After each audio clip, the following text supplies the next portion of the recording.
drives one off the wall. But the big home run last night, in my mind, as a player, when you start getting close to May and you know you don't have a home run in the column yet, Nick Swisher is more relieved than anybody in the ballpark when he sees this one hit the seats. Big night for the Yankees last night offensively. And you can see the smile on Nick's face that he felt exactly that way. Let's take a look at tonight's starters. Ricky Romero is going to go for the Toronto Blue Jays, 1-3 with a 3 ERA. Freddie Garcia, 1-0, 0.69. And John, that 0.69, those runs came as a reliever. As a starter, he's been outstanding. Well, he really has. This will be his third start tonight, and it's a different Freddie Garcia than we remember in the old days where he had the overpowering fastball. Now, a lot of off-speed pitches, a real good split finger against the Orioles in Baltimore. He can throw any pitch at any time. When he sneaks a fastball by you, he has just enough. But you see from these highlights, a lot of off-speed pitches. The Yankees have been very, very pleasantly surprised. And what Freddie Garcia wants to do is keep the line moving. The Yankee rotation has been on fire since last Saturday in Baltimore. We're going to take a close look at that when we return on segment 2 right here on Yes.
Jays here at Yankee Stadium. Paul O'Neill will rejoin us in just a moment. You know that's John Flaherty, and I'm Michael Kay. And you also know that the Yankee pitching has been outstanding of late. Starting last Saturday in Baltimore, in their last 6 games, 3-1, 1.25. Opponents hit under 200 against them. The strikeout-to-walk ratio is outstanding, and they've kept the ball in the park, and they've averaged more than 7 innings per start.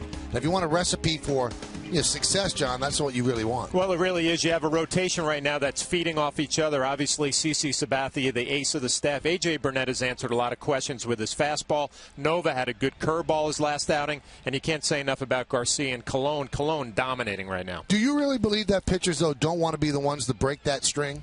Oh, I definitely think it's like an offense on a lineup where you have the first guy, the guys at the beginning setting the tone. Everybody else wants to follow the lead, and it seems like the rotation right now for the Yankees locked and loaded. All right, so Freddie Garcia tonight gets his turn in the rotation. Last time out, he gave them 6 shutout innings. A lot of offense in this game on both sides. Yankees and the Blue Jays. When we come back, lineups, first pitch, baseball, next on Yes.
brought to you in part by Volvo. Pay nothing to repair or maintain your new Volvo for the first 5 years. Volvo for life. By the men's store at Lord & Taylor. And by Turkey Hill, the official ice cream of the New York Yankees. Nice way to start the weekend with a baseball game between two American League East rivals, the Yankees against the Blue Jays. Freddie Garcia will toe the rubber, and he will start the first game of this set. Let's take a look at the Blue Jays starting lineup presented by Bank of America. Rajai Davis, the center fielder, just off the DL. He'll lead off. Yunel Escobar at shortstop will bat second. Batting third, playing right field, Jose Bautista. Adam Lynn, the first baseman, cleans up. Batting fifth, playing left field, Juan Rivera. Edwin Encarnacion at third base will hit sixth. David Cooper makes his major league debut. He'll be the DH. J.P. Arancibia, the catcher, bats eighth. And batting ninth and playing second base, John McDonald. The Blue Jay lineup going to get a look against Freddie Garcia tonight. Making his third start of the year for the Yankees. One relief appearance. You see the numbers. They are outstanding. 13 innings, only 5 hits, 9 strikeouts. Opponents only hitting 116. Take a look at our Jeep pitcher scouting report on Garcia. A nice first impression as a Yankee with those numbers. It definitely is. And don't change a thing. He's been able to throw any pitch in any count for a strike. And he's been right-hand dominant this year. Right-handers only hitting, or they're 1 for 23 off of Freddie Garcia. A good mix of sliders and split fingers to the right-handed batters. Crowd filing into Yankee Stadium. The final 3 games of this homestand. Yankees split the first 4 against the Chicago White Sox. Yankees come into this game in first place in the American League East at 14-8. Blue Jays at 12-13. Garcia's ready. Let's do it. And the first pitch is a fastball high, and we're underway.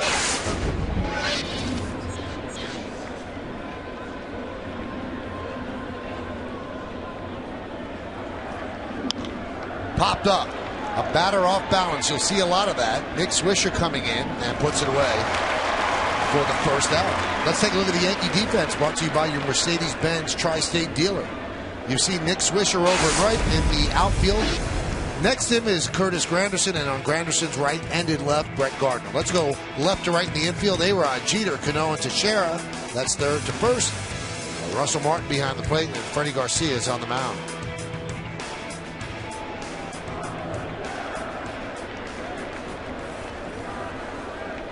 Here is Yunel Escobar. Foul back. I'll tell you, Flash, every once in a while you see somebody in uniform and it just doesn't fit. I was walking off the field today. I see Eric Chavez, and then I look out on the mound tonight with Garcia, guys that were big parts of teams that you were fighting to win pennants. It's the nature of baseball, but it's still weird. The 0-1. Line drive, a base hit to left field. So Escobar reaches on the single.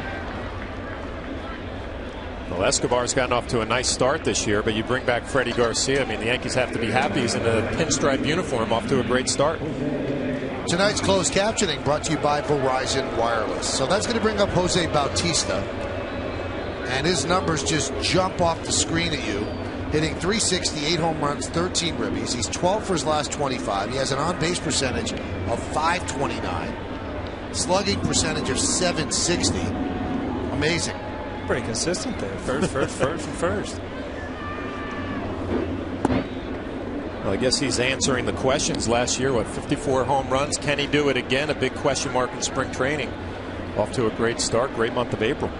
He has 26 walks, and he's had 14 in his last 9 games and 40 plate appearances for an on-base percentage of .650. And people are so careful pitching to him now that in the 9th inning of a game in Toronto, Mariano Rivera was intentionally walking Bautista with a runner on third. And on the 3-0 pitch, it was so far outside that it was a wild pitch. Only the 3rd wild pitch in his career from Rivera with a runner on third base.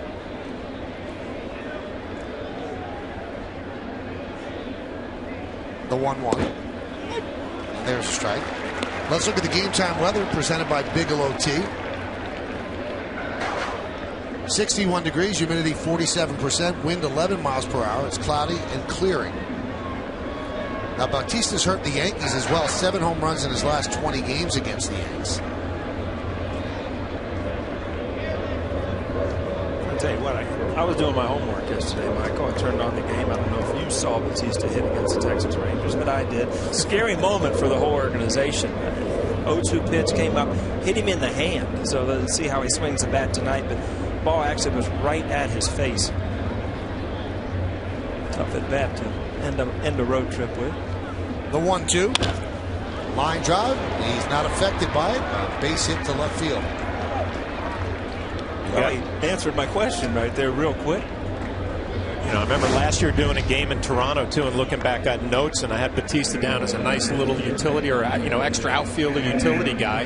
He goes out there and hits 54 home runs. So there goes my scouting report. Again, off to a great start this year. A lot of scouting report you see on Garcia. This is a slider that just doesn't have much bite to it. Not a bad location, but there's just not a lot of break to it. And a couple balls up this inning, both have ended up in the outfield. Here's Adam Lynn, cleanup hitter, first and second, one man out. That one is driven to right field. Giving chases, Swisher, and he makes the play. Took away an extra base hit and saved a run. Good jump by Swisher. Every once in a while as an outfielder, you feel like the ball caught you, and you see his direction. This ball was hit so hard, you just reach out, ends up in your glove. A great feeling as a player.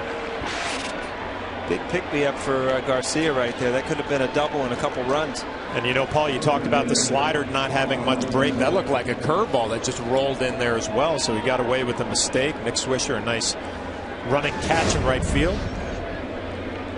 Here's Juan Rivera, 7-game hitting streak, 10 for his last 26. You see that ball, strike one, 89 miles an hour, but still up in the strike zone. Freddie Garcia in his heyday was hard, down low. You had a hard time as a hitter getting it in the outfield because he had so much sink. He's lost a lot of velocity. Completely different pitcher. Has to keep the ball down in the zone, keep people off balance. And you see in this first inning, the last 3 hitters, every one of them hit the ball hard. Nice adjustment there, getting the breaking ball down. A nice block by Russell Martin. Coming to the ballpark today, I was thinking what a luxury it is for Martin to catch a guy like this who can throw off-speed pitches for strikes now, behind in the count. These are the guys that are fun to catch, where you really have to try to get inside their head and get them through a game with not their overpowering stuff anymore.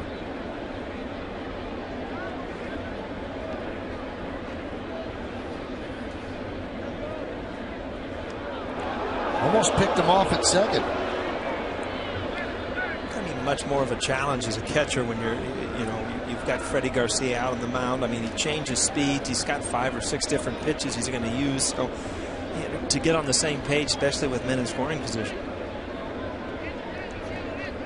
I was talking to Bill Bolin, our producer today. He gave me a great scouting report on Garcia. He said he had a great split finger in Baltimore the last outing, and good slider there. And, talking in spring training with Freddie, he would say, I got a change up, a split, and I go to the bullpen and figure out what's working that day and take it out on the field. And there's the split, and a great look at the grip. Actually thought it was a slider. It moves away. Nasty pitch. First and second, 2 outs, just underway here at the stadium. And the pitch to Rivera. 2-2. An amazing stat. Garcia's made 2 starts for the Yankees, pitched 6 shutout innings in each. He's the first pitcher to allow no runs in his first 2 starts for the Yankees since Ali Reynolds threw 2 shutouts in 1947, following an offseason trade with the Indians for Joe Gordon. 1947, the last time it happened.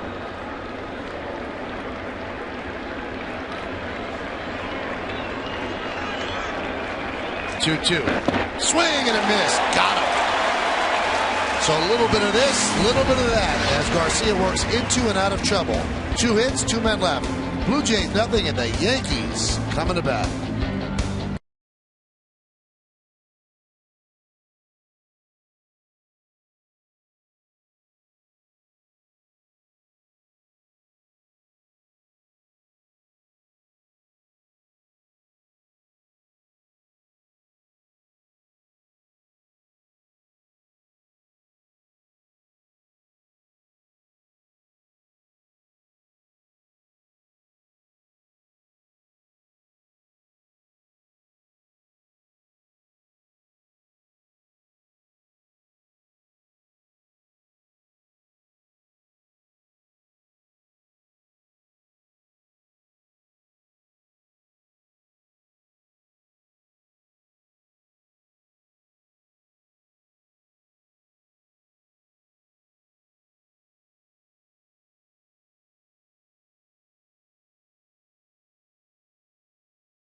Nick Swisher, number 33.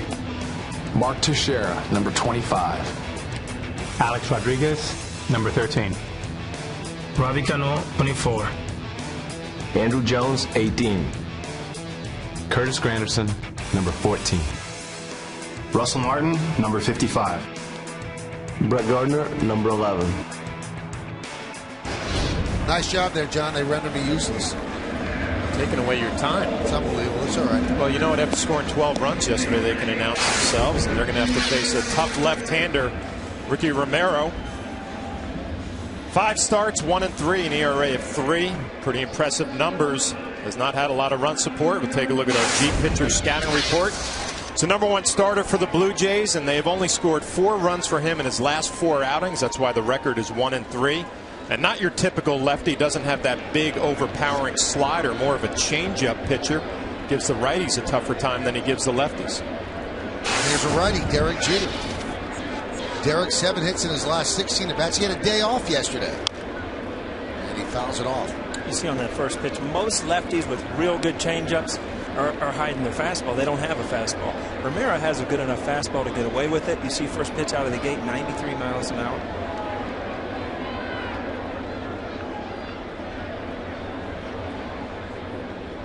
The 0-1. 1-1. Derek has 22 hits on the season, and 7 of them have been of the infield variety, but as the old baseball adage goes, they're all line drives in the box score. But the Yankees would like to see Jeter start to drive the ball a bit as he fouls that one back. But there's been so much consternation about Derek's slow start, and then you look up and he's hitting 262. 262 is not bad. Yeah, Paul and I were having this conversation before the game. You were, out probably researching, and we were talking about Derek. And you're right. I mean, 262, it's respectable. But watching him in batting practice today, I saw him rolling over to the left side more than I'm used to seeing Derek. I'm standing behind the cage today, watching a little bit, and I did a game in spring training, and it was all about his adjustments. Yeah. And as a player, it's very hard to stick with adjustments if they're not working. And in the cage today, you see he looks like he's kind of just got back to where he's comfortable, and I don't know if that is going to turn into a hitting streak or whatever, but it looks like some of those adjustments that Kevin Long you see right there worked with in the spring. If they don't work immediately, you hate to wait for them as a player. So Derek has worked the count full. That one is blooped to right field. Coming on is Bautista, and he'll make the play. Got a good jump. So 1 away. Let's take a look at the Blue Jays defense, brought to you by your Mercedes-Benz Tri-State dealer. In the outfield, Rivera, Davis, and Bautista left to right. Infield, Encarnacion, Escobar, McDonald, and Lind. Third to first. Arancibia is behind the plate. Ricky Romero is on the mound.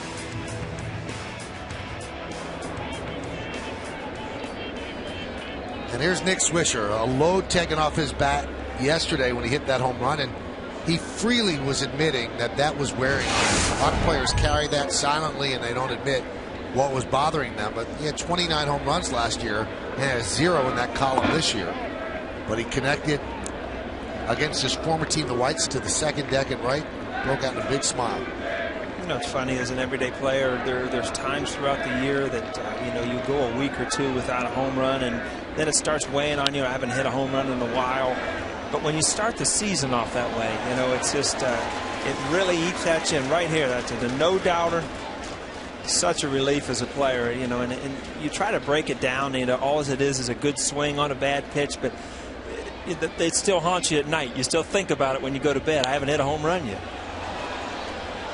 Now, when you look at Swisher's numbers, he's hitting 237. Most of those numbers come from this side. He's much better this year right-handed than he is left-handed. Hitting 480 as a right-hander, 12 hits and 25 at-bats. And then as a left-hander in double the at-bats, hitting 118. But he did hit the home run as a lefty. Off-speed upstairs. Well, we remember Nick. I mean, he had such a big year last year, an all-star season, and hitting in this spot in the order, #2 in the lineup, and saw plenty of fastballs last year and had a great year. And obviously early on was hitting a little deeper in the lineup. Now back in the 2-hole, and I guess he was hitting second yesterday as well, right, Michael? Right behind Granderson. The 2-2. Count 3-2. 96 miles an hour. I just think it's such a great place to hit in this lineup. Number 2 in front of Mark Teixeira, Alex Rodriguez, Robinson Cano. Joe Torre numerous times used to guys that were struggling, put them in the 2-hole, get them some fastballs, get them some hits. He'd give you 2 or 3 days, and then he'd put you back to where you should be. Slow roller. Going to be a tough play. And they get him. Nice play by Encarnacion.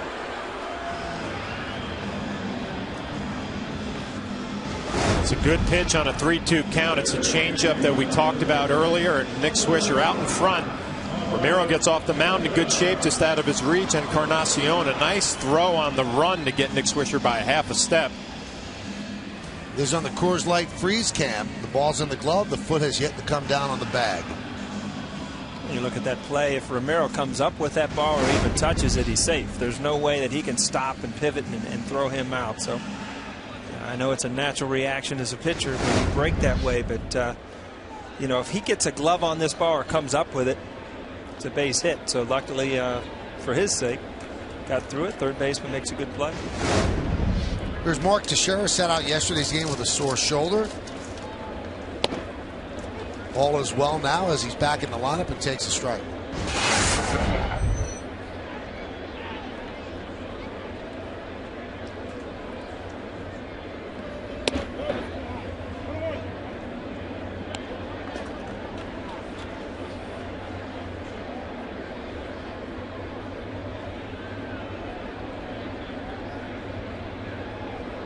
The 1-1. 2-1.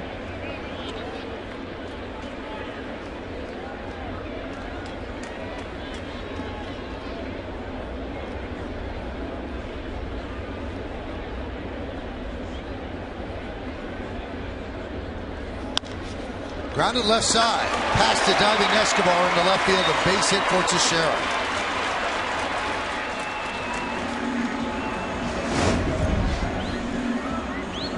Ball down and in. Teixeira gets good wood on it. It's always good as a hitter when you're running down and you see that ball get through the hole. Good concentration.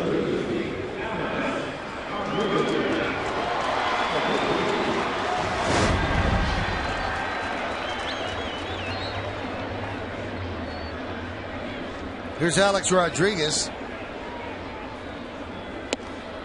With that base hit, Teixeira's now 8 for 22. That's 364 against lefties.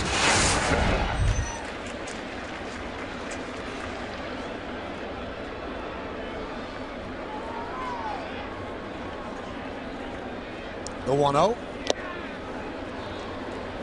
Romero's really dealing. He's throwing 95, 96. It's funny, behind the cage today, Charlie and Joe Girardi and I were standing behind there, and Alex always likes to get in the cage and give me a situation. You know, most of the time, you give me a sacrifice fly or get a runner in from second. It's me in the second round, and I looked over at Joe. I said, you know, it's the 10th inning. Go deep here. We need to go home. And what did he do? He hit a home run to dead center. I was worried about you, Michael, in case we need that later. All right. Got him warmed up.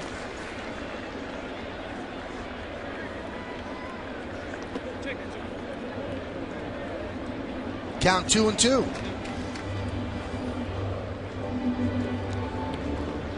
Toronto was 10-8 against the Yankees last year in their season series, and that's of significance because it's the first time they've won the season series since 2000. Paul was on that team.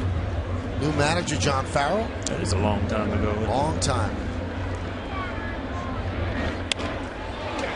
That one is blooped into right field, and Bautista comes in to make the play for the final out of the first.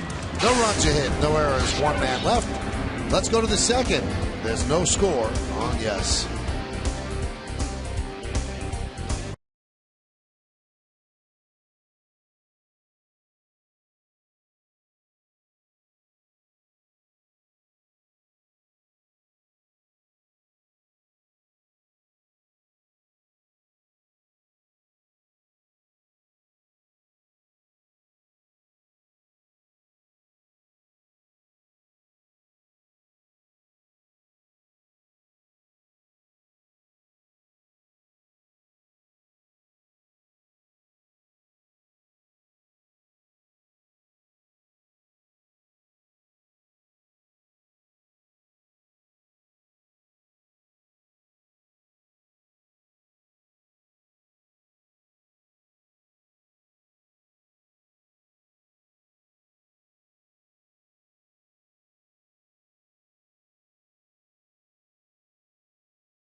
April 29th, 1995, Andy Pettitte makes his Major League debut in the 7th inning in Kansas City. Demand greatness in every sip and every season. Johnny Walker, proud sponsor of the New York Yankees. Now, Paul, you know you're getting old that you're now parts of teams of Yankee history. 95, huh? Long time ago. Yeah. Things were so much more simple then, right? Yeah, come get your 0 for 4, a couple hits, and go home. That's all you had to do. You weren't paying 2 college tuitions. It was different. Wow. There we go. Trying to get more games now. Flip won't even answer the phone.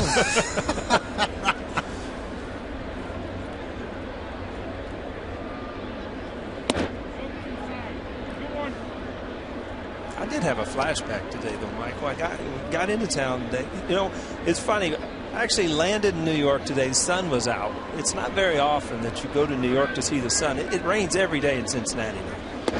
So if you did the Bigelow T report in Cincinnati, it's going to rain. Basically, that's it. It's going to rain. We're coming to Cincinnati this year. I know. It'll probably rain. So get ready. Bring your galoshes, all right? So I went to the deli where I used to eat all the time. You can grab a pickle that looks like a baseball bat. You have the whole 9 yards. And I almost thought, I feel like I'm going to play tonight. Sat at the same table. You got places like that, Flash, used to go to? Yep. I had to shake myself and remember that it's not happening. What did you order? What was the sandwich? So I just had a chicken club. But the pickle's big thing. Big old pickle. You don't understand, man. You have real delis here. It's kind of cool to go to a deli. You know, every time you come here, you talk glowingly. It's, you know, there are places available. You could live here full time if you'd like. No, still love some Cincy. Things are better as a visitor. All right. Pitches outside. Encarnacion walks to open the inning. IOTV offers incredible HD picture and sound. Get the best in HD free. IOTV is the official HD service provider. Yankees baseball on Yes. Now you watch Garcia, and the guys could talk about this because they faced Garcia way back when. Now you look at Garcia, and if you go 0 for 4, it's probably a nice, comfortable 0 for 4. But when you went 0 for 4 against the guys played, it probably wasn't fun to hit against. Well, I mean, he wasn't your third or fourth starter in Seattle. He was their #1 starter, throwing mid-90s. And you know, you saw Rivera in the first inning. He struck him out with a nasty pitch. But those nasty pitches are not every pitch now. He's got to make, you know, good pitches throughout the inning, or he's going to be in trouble a lot.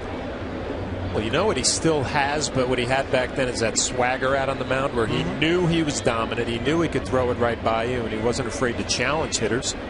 I kind of watch his body language now. It's kind of the same way, but he's just got a different arsenal to get you out with. It's funny you say that, Flash, because you know, a lot of times on the road you'll go out and you're hitting early, and the opposing pitchers are getting their work in the outfield. And you're right, he used to run his sprints out there like, you know, I am the #1 starter, and he was back then, and he still does carry himself that way. David Cooper, with a 2-1 count, is making his Major League debut. He hit .395 at AAA, and it was the first time he swung the bat in a big league game. First big league game, you get a changeup, you kind of pull off of it. 2-0 changeup. You usually don't throw that in the minor leagues.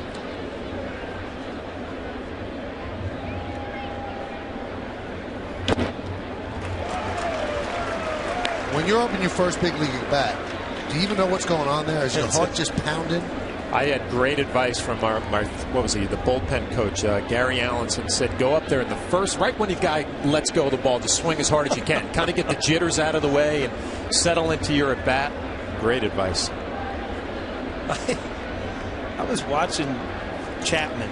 You know, we've got a pitcher in Cincinnati that throws 105, 106 miles an hour. And I heard the announcer say, you know, you really have to almost start swinging before it leaves his hand. And I'm thinking to myself, that doesn't work. You got no clue where that ball is going. How can you swing at it? So, but you almost get that feeling. I remember as a rookie, my first at bat, first pitch I hit should have been a double. I was so nervous running to first, it's like my legs wouldn't work. It ended up being a long single. Runner goes 3-2. Now John's first at bat, he did get a double off of Charles Nagy. Nice brand name pitcher. Brand name. Probably really a triple, but you couldn't run well. Wow. I'm just saying because of your nervousness. It's the second inning. The first game we've worked together, and you've already thrown a shot. Nervousness. I'm nothing about your speed. That was probably the fastest I ever ran in my life. I was so excited. And Charles Nagy, I played with in the Cape Cod League. We were teammates, so it was nice to get a hit off somebody I knew what he had out there.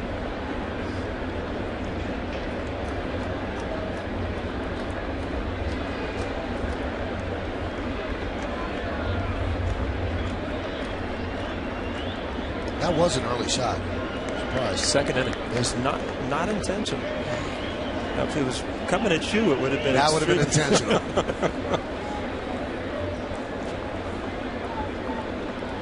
Encarnacion ran on 1-3-2.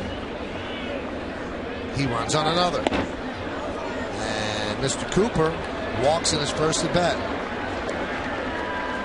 Now let's check out what this Blue Jay team's about. The team scouting report brought to you by Volvo. Well, there's a new man in charge, John Farrell, the new manager in the Toronto Blue Jays, and Rajah Davis, effect, he just came off the disabled list, and he's a kid who's going to change this ball club. 50 steals last year. The Blue Jays a lot more aggressive on the base paths, and they got a good start to a tough trip. Had a nice series in Texas, and then they move here to New York for 3 games, and then on to Tampa. So a tough road trip for John Farrell, but they got off to a good start.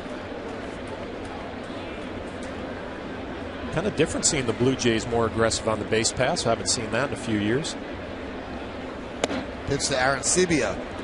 It's inside. The scouting report on John Farrell as a first-year manager is he's hard to read because he'll run when you don't think he's going to run. He'll bunt when you don't think he's going to bunt. And it's hard to think along with him because he's managing outside the box. One of the games down in Texas, they won with a squeeze bunt. 8th or 9th inning, late in the game. So, I mean, you don't see a lot of those things in Major League Baseball. Teixeira was thinking 2, but it took a bad hop, so he takes the out at first base as the runners move up. Here's the squeeze that Paul's talking about. Corey Patterson at the plate. So you just say something, and it happens. And right here, yesterday, day game, squeeze bunt. And then John McDonald won a game against the Yankees in extra inning with a squeeze against the Yanks in Toronto. Well, the Yankees are in at the corners. They're back at shortstop and second. Here's John McDonald, a guy who will just put the bat on the ball and get a run in.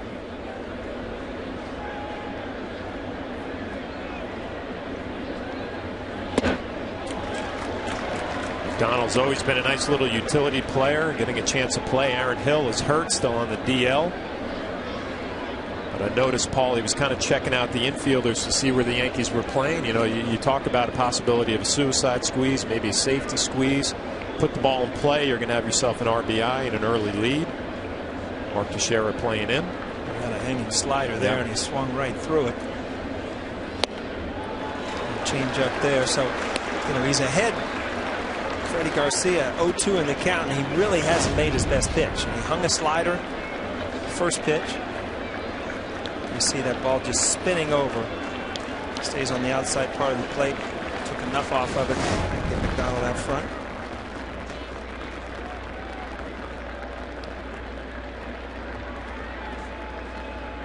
Swing and a miss. That's a big strikeout for Garcia. As the runners stay put.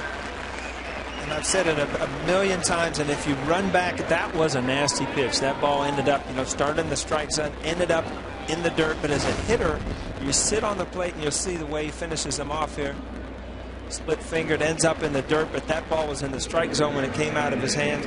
But you go back as a hitter, and if you look back at that at bat, he had 2 pitches to hit before he got to that 2-strike pitch. And those are the balls that you can't miss with runners in scoring position. So here's Davis.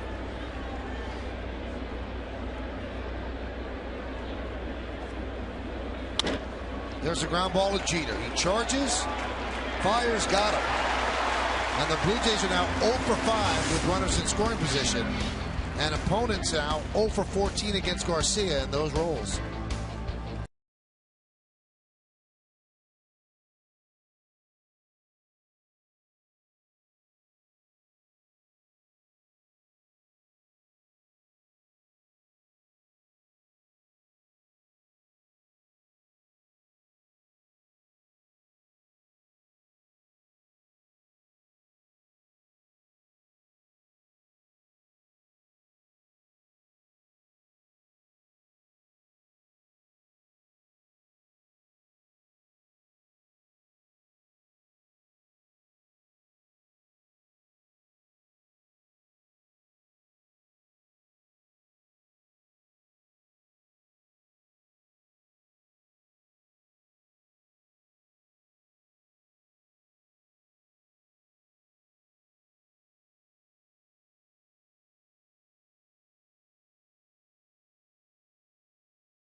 runs do you think that Jose Bautista is going to hit this season? You can text your vote to 58772, and of course, standard text messaging rates apply. Here are your choices: 30 to 40, choose one; 41 to 45, 2; 46 to 53, or 51 or more, 4. I say 30 to 40. Yeah, I'm stuck in between. I need to vote right in here because I'm stuck in between those two. The 51 or more I think is totally out. 46 to 50. I mean that's a big year. Here's Cano. Checks the swing, and Scott Barry said yes, he did check it. Home plate umpire is John Hirschbeck tonight. Boy, that used to mean bad things. Yeah, it did. In the old days, John Hirschbeck, man, but you better swing because you're not going to get too many pitches on the plate to hit.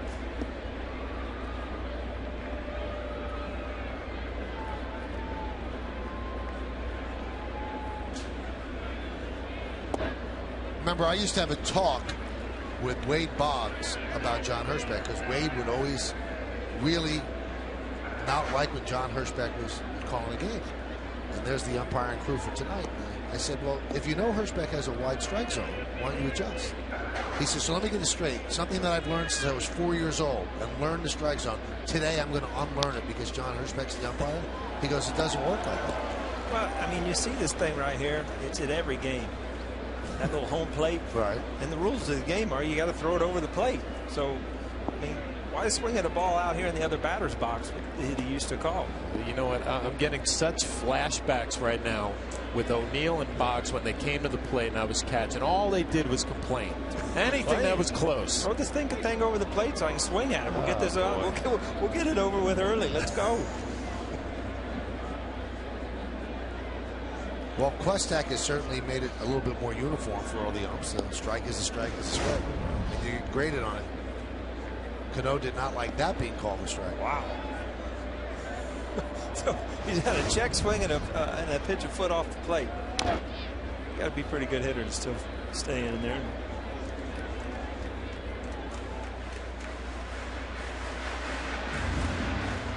Talked in the scouting report that Romero, not a guy who's really overly dominant against left-handed hitters because he doesn't have that big sweeping slider. So Robbie just fouled off almost like a little cut fastball, 87 miles an hour. A little bit easier for the left-handed hitters to center that pitch.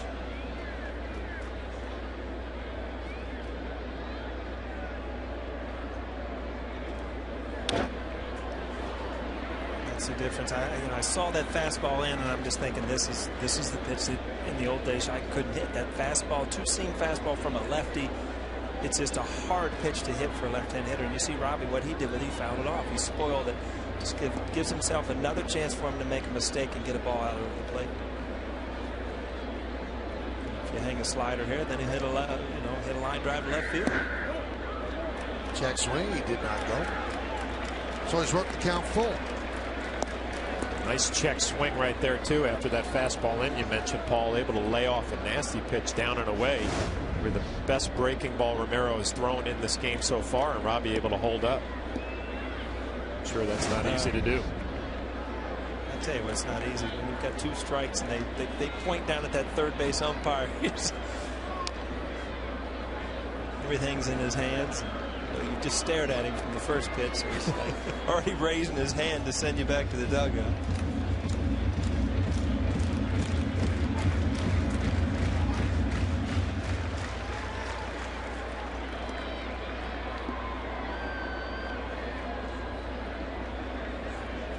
This is the 9th pitch of the at-bat coming. And Cano works a walk. Tough at bat.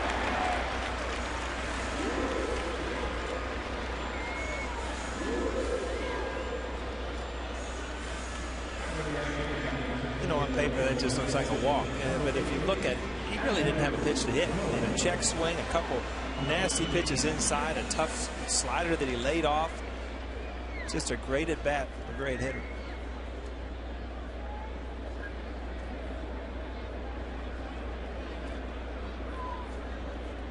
That's just Cano's second walk of the year. Here's Andrew Jones. And there's a strike. That's the difference when you look at the Yankees lineup Toronto's lineup. Robinson Cano is as good as hitter as anybody in the game. That's his second walk. Now you go on the other side of the field. Bautista, he's got 26 walks already because he doesn't have the protection. He doesn't have the guys hitting around him that'll hit home runs also. So great position for Cano to be in a lineup where he has a ton of protection from other players.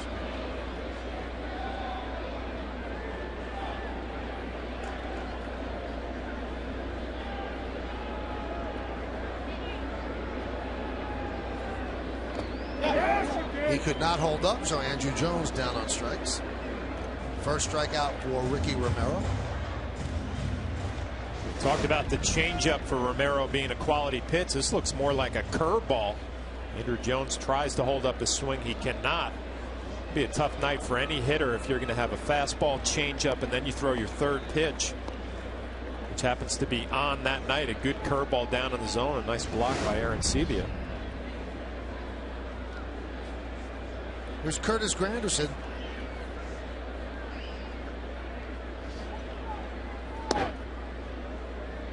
Count 0-1.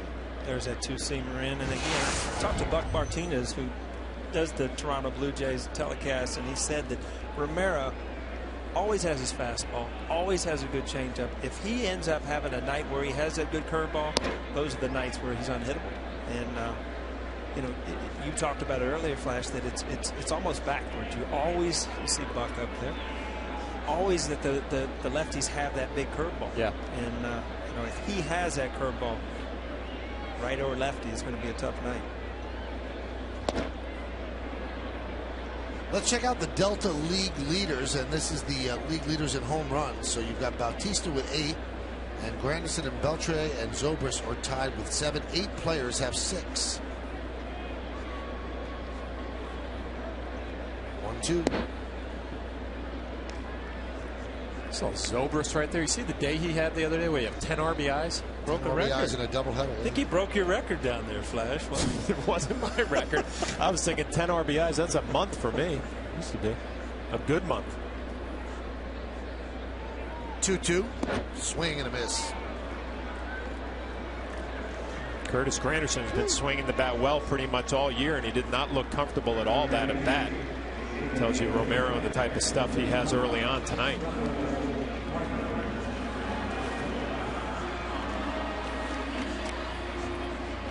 So what was he telling Gardner there? Probably movement on the fastball, I would think. A little movement down and in. But you can tell the guy all you want until you go up there and get a good look at it yourself. Russell Martin fouls it off.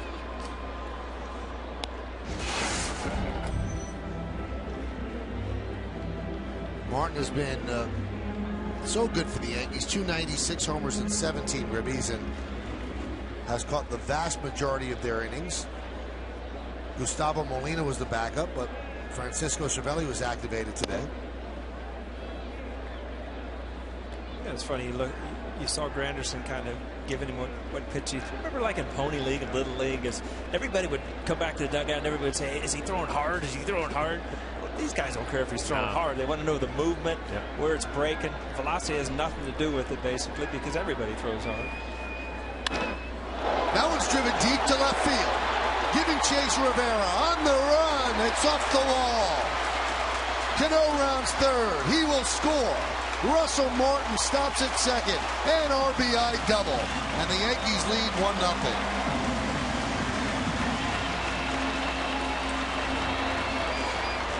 Russell Martin has had a big year right from opening day. And there have not been too many comfortable swings tonight against Romero, and this is the first one. A fastball pretty much right down the middle, a mistake. Russell Martin makes him pay for it. Sion Yesmo will get a good look at the location. Pretty much right down Broadway, and Russell Martin does not miss it. And the Yankees on the board. A little 2-out double. See the rotation of that ball. It's almost like he was off center on it. It looked like he was actually trying to cut that ball, and it kind of just stayed straight. Definitely a fastball, though, but it had no cut in towards the inside part of the plate. Here's Brett Gardner. Martin has 18 RBIs now in 22 games. He had 26 RBIs in 97 games last year with the Dodgers. Well, you know, health is a big reason for that, I'm sure. But, you know, you also think in this Yankee lineup, he's kind of flying under the radar a little bit.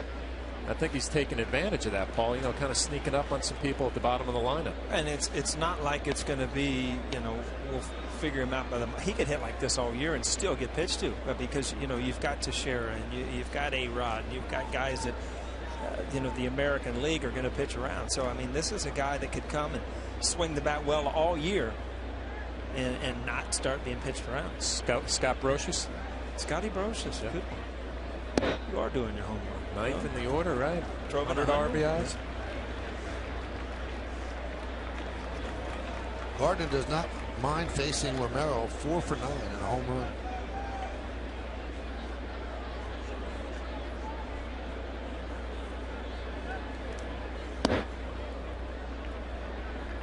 Pitch is a strike. Well, I bring up Scotty's name because there are plenty of times I would drive home in the car after facing the Yankees trying to get your lineup out and said, all right, we did a good job on Jeter and O'Neill, but Scott Brocious got us for 4 RBIs. You know, the number 9 hitter in the lineup.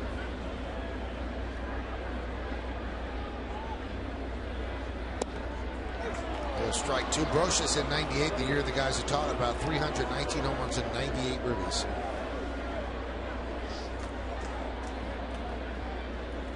Defensively as good as anybody in the league. Best I ever saw it, coming in one-handed. The bare hand to first base, caught him by a step.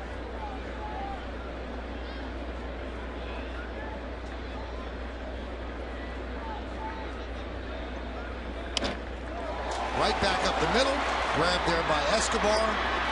And they just got Gardner, who slams his helmet down in frustration for the final out of the inning. But the Yankees get a run on 1 hit, 1 man left. Let's go to the third. Yankees up 1-0.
That exasperated Cy for?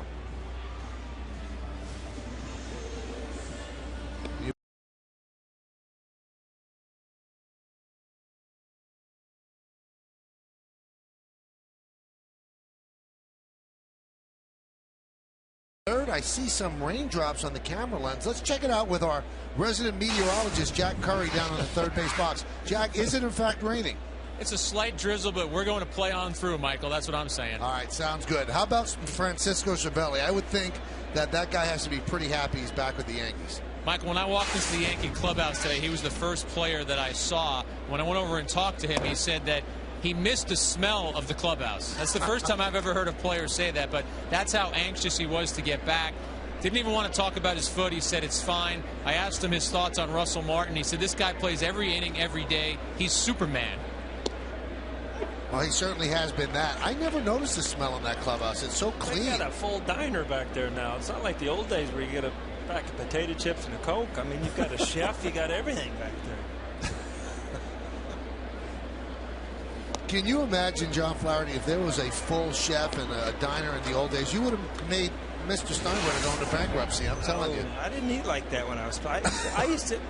When you were on, is Jack done, by the way? No, Jack's not done. Jack, how you doing down there? Thanks, Paul. Thanks for looking out for the little guy down here. And thanks for taking that so literally, Michael. By saying he missed the smell of the clubhouse, he clearly meant that he missed being around the guys, missed being around the team. Come on, you know that. Hey, Kim Jones takes a night off and we sit you out in the rain. See what happens? Now, a storyline so far over the first couple of weeks is that, Rafael Soriano, who obviously is going to be a great addition for the Yankees, has struggled quite a bit. And when he struggled the last time against the White Sox, I brought up the story of Goose Gossage, how badly he struggled in '78. And, Jack, you actually spoke to Goose today. You're the reason I called Goose Gossage, Michael. I heard you talking about it. I reached out to Goose. I spoke to him today. He actually got off, or he finished a golf shot. He had to chip a shot onto the hole, as we see a walk here, and got off the course and talked to me for a few minutes. And he said in 1978, when he first came to the Yankees, he said the beginning of his time with the Yankees was the most miserable time of his career. His first appearance, gave up a game-winning homer to Richie Zisk. His second appearance, he blew a 3-1 game. The Yankees lost 5-3. His third appearance, he gave up a homer again. So in his first 3 appearances as a Yankee, he gave up 3 homers. Didn't get his first save until the 22nd game of the season. Now, did he remember the story that I remember, that Mickey Rivers jumped on the hood of the car? It's a famous story. He talks about it all the time. He definitely remembered it, and I'm telling you, he can joke about it now, Michael, but he also got to a point where he said mentally his rough start with the Yankees was doing a number on him. So he said to me, I didn't have a chance to talk to Soriano much in spring training. I don't know how strong he is mentally. He said, but listen, he's got to go out there and realize what he did last year. He said, that's how I finally got myself back. I said, I can't throw it 150 miles an hour. I can throw it close to 100, and that's what I have to remind myself. He did have a great line, if everybody remembers the story of that 78 team. He said, hey, we're credited with one of the greatest comebacks in baseball history. If I hadn't dug such a big hole, we wouldn't have been so famous. The count is 1-1 on Jose Bautista, runner on first base. Now, the story that I referred to about Mickey Rivers, because Goose was struggling so much, and back in those days, a car would drive the relief pitcher to the mound. So the left field doors open, the car's coming out, Goose is in there, and Mickey Rivers threw himself on the hood of the car and said, no, no. And it's actually a true story. But Goose obviously became a great pitcher for the Yankees and went to the Hall of Fame. Now, we saw David Cooper in the previous inning make his Major League debut, and I know you spoke to him today, Jack. I did, and I wanted to close out the Gossage thing real quickly, Michael, by you just made reference to the Hall of Fame, but he finished that year 10 wins, 27 saves, and an ERA around 2, so he definitely turned it around. And Cooper, you're right, making his Major League debut, he was thrilled that it was happening at Yankee Stadium, and he was also happy that he got a chance to alert his family and that they were able to be at the ballpark tonight. His mom, his sister, and his girlfriend all took a red-eye flight from California and are able to be in the stands tonight. And I asked him for a scouting report on Freddie Garcia, and I know you guys were talking about it in the first inning, how nervous he must have been. He said, all I know is what I've seen on TV. And I said, well, he's kind of changed over the years. And he said, yeah, I don't really know too much about him, but he obviously worked out that walk in the first at-bat, so I'm sure seeing more pitches helps you as a kid taking that first at-bat. 2-2 count on Bautista, and Garcia deals. When did Cooper find out he was getting called up? Was it late yesterday? Found out yesterday. He said the AAA manager surprised him. And I forgot to mention this in the pregame, Michael, and I know you guys mentioned it. How often do you get a 400 hitter added to your lineup? This guy was hitting .395 at Las Vegas. He had 18 runs batted in 20 games, and they thought enough of him that Travis Snyder, a guy that they brought to the major leagues at the age of 20 a few years ago, they demoted him. He was hitting under 200. They think Cooper, for what they need right now, is a guy who can help their offense. Good stuff, Jack. Thanks. We'll talk to you later. See you later, guys. All right, 3-2 count on Bautista. Runner goes. That one is drilled deep to left. If it's fair, it's gone. It is gone. A bullet home run into the second deck for Bautista. And the Blue Jays have taken a 2-1 lead.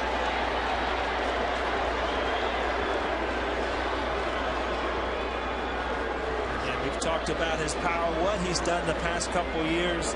But I tell you what, he got to this pitch because he laid off a couple tough pitches. Garcia gets a ball up in the zone. Bautista's just becoming a regular. He just does not miss mistakes. And you see that ball, slider just kind of hung out over the plate. Good hitters keep those balls fair, too. A lot of guys will hit that ball hard, but they'll hook it foul. Kept that ball fair. 2-run homer. Let's take a look at this with the IOTV HD Super Shot. Kind of hung up there for him. Pitch outside the Lynn. J.P. Ricciardi was the general manager of the Blue Jays when they acquired Jose Bautista. And he is now the assistant to Sandy Alderson with the Mets. And Tom Verducci of Sports Illustrated got a hold of J.P. and J.P. said, it's the greatest trade I will ever make. It was August 21st, 2008, and they got him from the Pirates for Robinson Diaz, a prospect catcher. There's a line drive base hit to right field. And Ricciardi said, I just looked at him and I said, this guy's going to be a good utility guy for us. He can play a lot of positions. I think maybe he can hit 15 home runs a year. And if he has a great year, he can hit 20. He said, I'm not going to lie to you, I never thought 54. Well, you know, a lot was made last year that he got himself ready to hit earlier with his timing. And obviously it turned into over 50 home runs last year. He's continuing this year. You know, if a guy has the ability and maybe gets with a good hitting instructor, as you see the numbers for his career and the split between 04 and 09 and this year. And a hitting instructor gets a hold of a guy, changes something, next thing you know, he hits 50 home runs. You mentioned Michael Aceto Gaston. He was also a big part of helping him hit. Aceto Gaston was a good hitting coach in his day, good manager, kind of like Lou Piniella. You know, he was a manager, but he studied his hitters also. Yeah. And a lot of guys around the clubhouse still say Aceto Gaston has a lot to do with Lynn and Bautista. The 1-0 count to Rivera. Fly ball to left field. Gardner is there, so they finally retire a Blue Jay. You know, welcome thing for the Blue Jays is Lynn's starting to swing the bat. 3 consecutive days with home runs. We go back to 2009. I mean, he had 35 home runs, 114 RBIs. So, you know, if he gets back to his form where it gives Bautista some protection, then you'll score some runs. And you know, they've got some pitchers that you know, can give them good starts. They got a good bullpen. If they score some runs, they can make some noise. Here's Edwin Encarnacion with a runner on first and 1 out. Blue Jays lead 2-1 on Bautista's 9th home run of the year and his 8th home run in 21 games against the Yankees.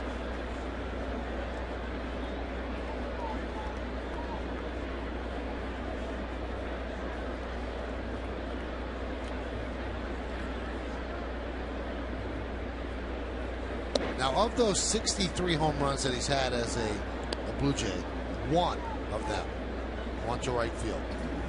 So, John, wouldn't it be the case that you just pitch him outside, or does he hook every ball? No, he stands on the plate and he tries to get out and hook everything. And, you know, it's almost tougher to pitch to a guy like that because you know where you can go out over the plate if you get it off the plate. But like Paul mentioned, he doesn't swing at too many pitches when they're off the plate. So a disciplined hitter who has a simple approach. You see, he's kind of not all over the plate, but he's definitely close to the plate. Break the ball out over and just hooks it down the line. Well, if he's close to the plate, then why wouldn't you bust him in? Is that the way to do it? You would try, and Paul again mentioned the fastball before that home run was in off the plate. He didn't swing at it. You know, a disciplined hitter who doesn't swing at too many balls off the plate is dangerous. Did you hear me mention that, Michael? I did hear you mention that, but I'm wondering if you paint the inside corner, is that the pitch that you could get him out with? Yes, but here's the problem too with a pitcher, and you see this is the fastball that misses inside. Almost when you have a hitter who's all over the plate, for a pitcher, you don't have that good sight line on where you want to throw it. You'll make a mistake out over. And if you know, there's more room when the hitter is off the plate, kind of like Encarnacion with an open stance here. Foul. It's funny that one day I came in and I was going through some tough times, and Joe Torre called me in, and you know, looks like you're looking in. I said, well, they're pitching me in, but did you ever realize how many pitchers can hit that inside corner 3 times in an at-bat? And the more you think about it, they can't. As good as pitchers are to hit that exact corner every single time, sooner or later you'll make a mistake, and those are the ones you get hurt on. 2-2. Swing and a miss. Got him off speed. Second out.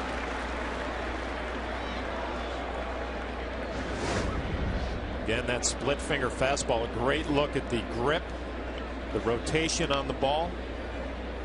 It just dives straight down.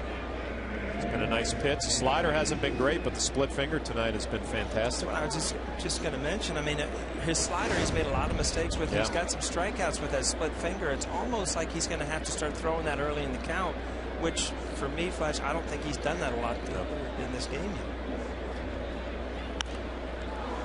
Cooper fouls it back.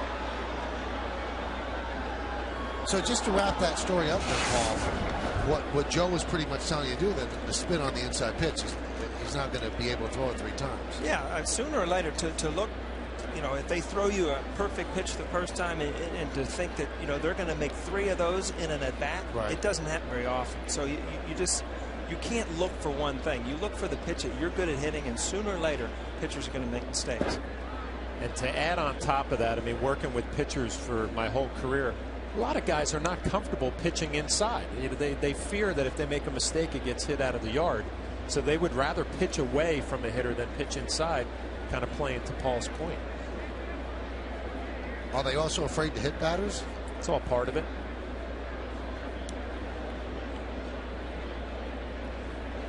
This will be Garcia's 25th pitch of the inning. It's fouled away by Cooper. You can usually tell as a hitter, you know, when you're facing a pitcher and he busts you inside. You can usually tell as a hitter, does this guy want to throw strikes inside, or is he just trying to show me that so he can go back outside? And the guys that want to throw strikes inside are the guys that you have to honor in there, and it makes that plate a lot wider to try to cover. 1-2, swing and a miss. So Garcia bounces back, but not before Jose Bautista goes yard. Certainly not a strange sight. This guy does it a lot. He takes the pitch and drives it off the facing of the second deck in left field. With that swing, Toronto leads 2-1.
In part by Bank of America, setting opportunity in motion in New York to help our community and economy. By Acura Advance. And by Avis, the official rental car of the New York Yankees. Lincoln scoreboard, it's 2-1 Blue Jays over the Yanks as we go to the bottom of the third and the top of the Yankee order, starting with Derek Jeter. Derek flat out to right. That was in the first inning. So Romero has the lead. Now 1-0, that's a good sign. Why? Because coming into this game, opponents, they have stat for everything. Opponents hit .428 against Romero on a 1-0 count. 54 for 127.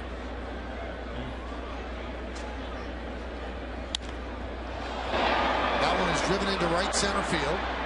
Bautista makes the play. Is there any rhyme or reason to that, Paul? You know, I was just thinking about it. I mean, he's got such a great changeup that, you know, ahead in the count, he's going to use it. So I think that he trusts his fastball. I think that if he gets behind in the count, that he comes right at guys with his fastball, and the hitters probably know that. You backing me up there, Flash? I like the theory, yeah. I mean, talk all the time. He's proud of his fastball, and you see Derek gets beat on a 1-0 fastball inside. Here's Nick Swisher. He grounded out to third in the first inning. A really nice play by Encarnacion. Slow roller. Came in barehanded, fired, got him. 1-0.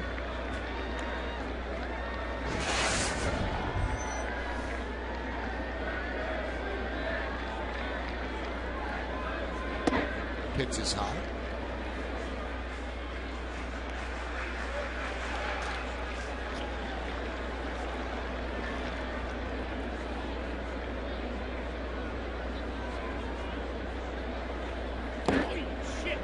Count 3-0.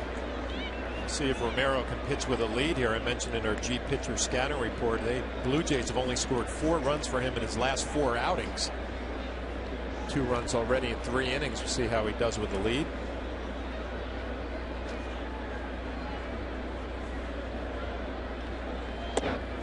There's a strike.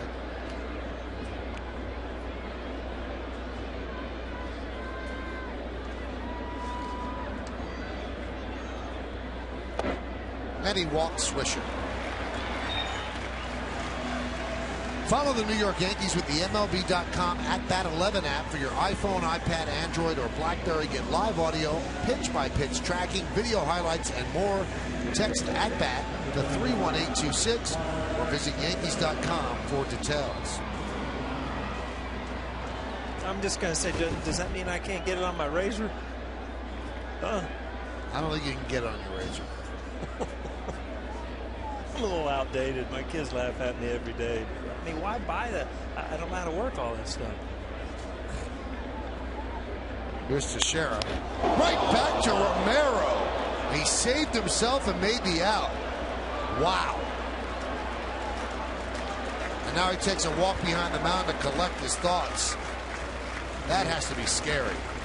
You know, it just goes back to the same thing as a hitter. You know, a ball that just goes whizzing by your face. I mean, it takes a while to get that in. You laugh about it, this and that, but I'll tell you what, it shakes you up. I was talking about that app on my Razor phone. I know it's a little outdated. Oh, right back at it. I mean, that's really not even a reaction right there, Flash. That ball just happened to be right where his glove was. Mark Teixeira's hit the ball hard twice.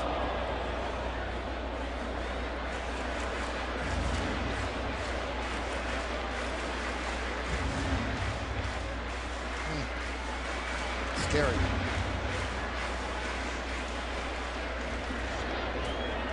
Teixeira's in the dugout watching the replay. Gives it a wow.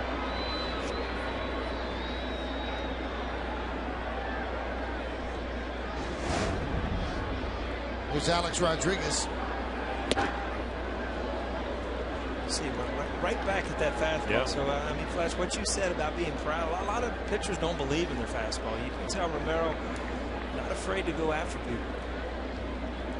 We saw Derek get beat with a 1-0 fastball. That one right there to Alex, right by him. First pitch of the at-bat. Another one beats him. Once in a while, it looks like he cuts that ball. Yeah. That last fastball went to 91, but it had that cutting motion in on a righty. Tough to hit.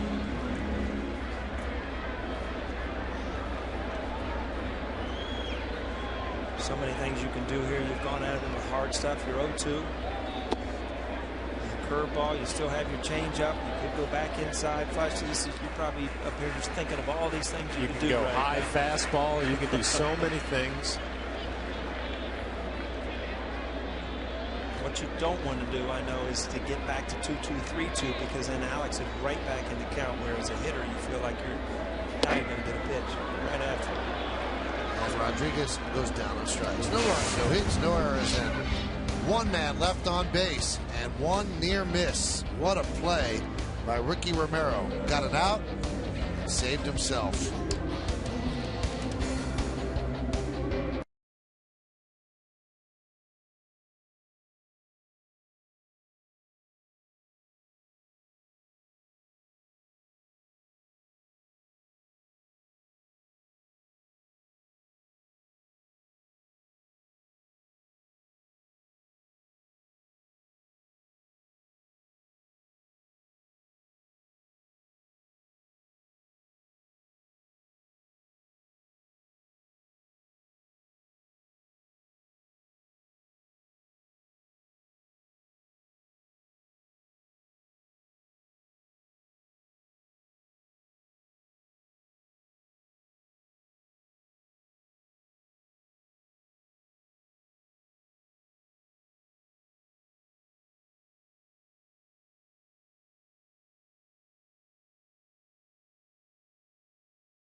who scored the run on Joe Girardi's RBI triple in Game 6 of the '96 series. That one's hit deep to left, off the bat of Arancibia. See ya, a home run. One pitch, a home run here to start up the 4th inning. It's 3-1 Blue Jays. Freddie Garcia has been in trouble pretty much this whole ball game. First and second inning, he was able to work his way out of trouble. 2-run shot in the 3rd, and Arancibia, first pitch fastball, takes care of it. 4th home run of the year, and he pretty much, no doubt about that. Nice extension, able to keep it fair.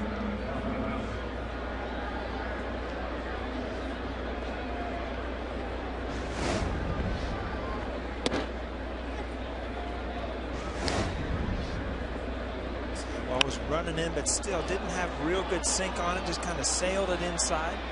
Gives a hitter an opportunity to bring the barrel up to the bat. Hit hard at A-Rod. Donald grounds out 5-3.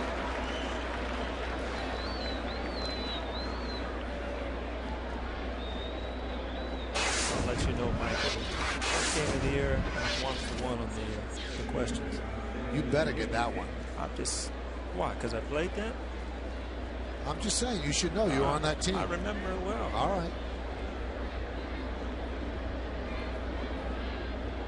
Now, Garcia and Colon have both been revelations for the Yankees. But watching Colon, he's not using any mirrors.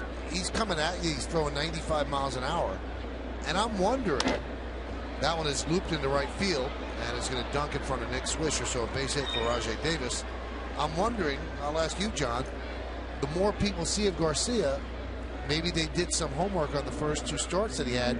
Is he more likely to get hit?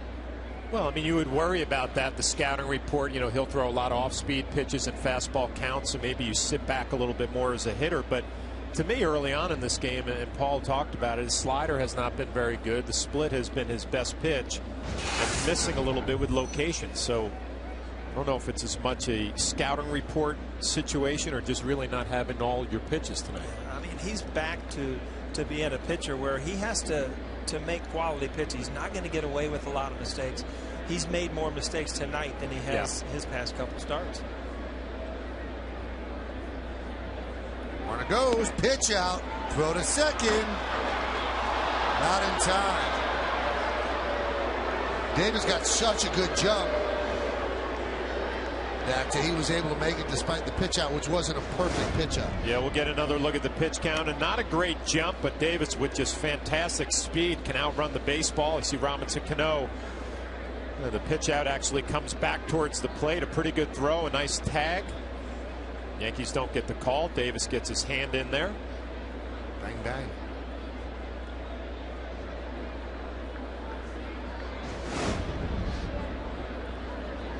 You know, it's funny. It just took me back to being a little kid watching baseball. And you saw Bautista. He, as a fan, you want to see what he does. He hits a home run. Well, you see Davis, you want to see him get on base as a walk. Or I remember watching Lou Brock. I always hoped that he would get on first base so I could, you know, watch him attempt to steal. And Davis didn't take long. Did not take long to get going. Well, you know what, from a catching standpoint, too, it's intimidating when you know a guy has speed like that, and he's going to force the issue, and everything has to be perfect, and we just saw the pitch out was not 100% perfect, and that was the difference. There's a strike. You see Cano having to hold him at second base, completely taking him out of his position. And, I mean, most second basemen will hold him there and then break back to the position. Cano on the last pitch never moved, just stayed there the whole time. You see that big hole over here on the right side of the infield.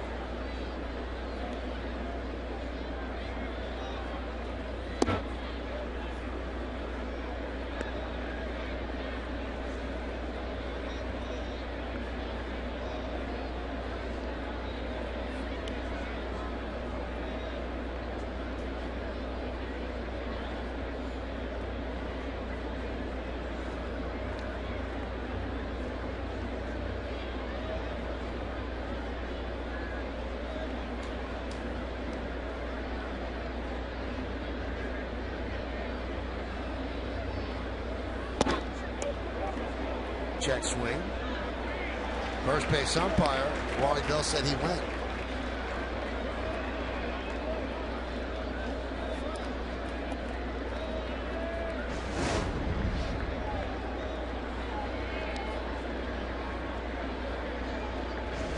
of a strange swing there, wasn't it?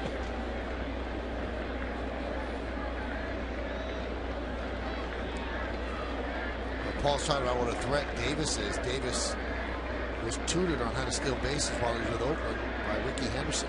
Not a bad guy to be tutored by. He grew up in Connecticut, and his favorite player was Darryl Strubble. Well, I talked about how intimidating it is for a catcher when you know a guy is going to get on base and he's going to force the action, run early. And, you know, you want Brett Gardner to kind of get to that mentality where you realize how intimidating it can be to be a base stealer. Not an easy thing to throw runners out. You know, I used to know as an outfielder, if it was a guy with good wheels on second base, everything had to be perfect to throw the ball. And I would imagine as a catcher, it's in your mind, and the exchange, everything has to be perfect, or you have no chance. Off the end of the bat, rolls foul. Now this becomes an important batter for the Yankees, because if you lose him, you've got to pitch to Bautista. If you get him, then you can play around with the notion of maybe pitching around Bautista.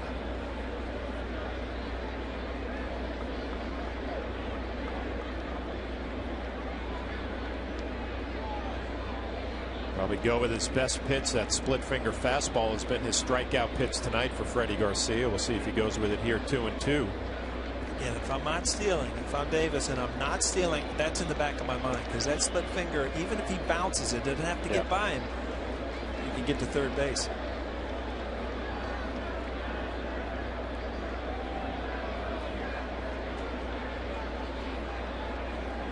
Swing and a miss. Good split finger there. Does it make you nervous when you see him that much of a delay looking at the runner? It does make you nervous. I mean, you just got to make sure that he pays attention to the hitter. Now let's check out the Home Depot hitter scouting report on Jose Bautista. Career year, I mean, is he ever going to do this again? Last year, 54 home runs, 124 RBIs. The year before, he hit 13, so you see where he went. The big difference, and we've talked about it, 26 walks already. He's got great discipline at the plate. He doesn't swing at a lot of bad pitches. And, you know, to kind of answer our own question, here we go again.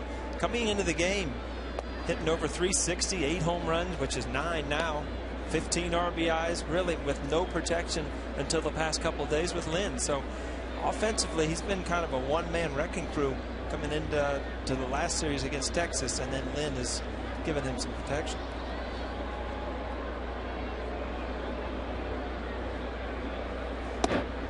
Is it wise to even pitch to him here? Well, you know, I'm thinking in the scouting report, I'm sure that Bautista was the guy. We're not going to let him beat us. We're not going to let him beat us. If it's Adam Lind on deck, then so be it. Larry Rothschild thinking about it. Joe Girardi. You know, now you're behind in the count 2-0 with first base open and 2 outs. Really have to be careful. This looks like one of those unintentional, intentional walks. They want him to expand the strike zone, but he hasn't been doing that. And again, usually as a hitter, after the first and second pitch, you know if they're doing this. You don't even take the bat off your shoulders. But, you know, all of a sudden, if that's in the back of your mind and it's strike one, then you're thinking, oh, no, you know, I'm giving away a pitch and they are coming after me. So, tough time to hit when pitchers are pitching around it. Well, that is ball 4 intentionally, as you can see. And Russell Martin wants to talk with Garcia. Garcia struggling today. In the previous 2 starts, kind of coasted through.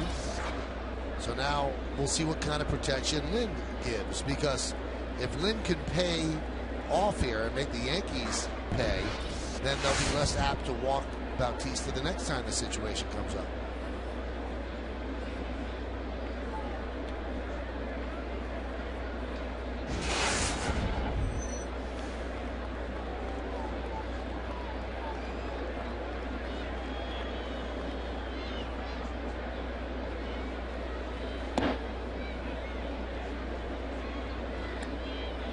Hit the ball hard twice. A nice hard line drive to right center. Then Nick Swisher ran down and base hit. Paul, you mentioned he's swinging the bat well in Texas. Continuing tonight, 2 good at bats. See what he does here. Heading to count 1-0. His first time up, he hit a square, hit a fastball hard. Second time up, he was out in front a little bit, hit a changeup. So as a catcher, he's hit both of your pitchers that you can call. So I don't know where you would go, Flash, here. He's hit his fastball, he's hit his changeup. And I don't think you want to go to a slider because it hadn't been his best pitch. That's been your worst pitch. Yeah, you're hoping to get ahead in the count and drop that split, but he's behind obviously 2-0. So what do you take your chances down and away? Hopefully it rolls over some.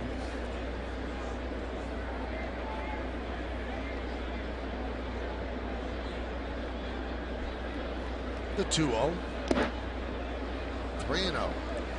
And here, Flash, I always go back to, and David Cohn told me one time, listen, I was doing a game just like tonight, and he said, you know, there's still a base open. Yeah. You know, a lot of times you don't load the bases. Well, you don't, you know, give in to a left-handed hitter right here when you still have a base open. You got Juan Rivera on deck, but you cannot just give in.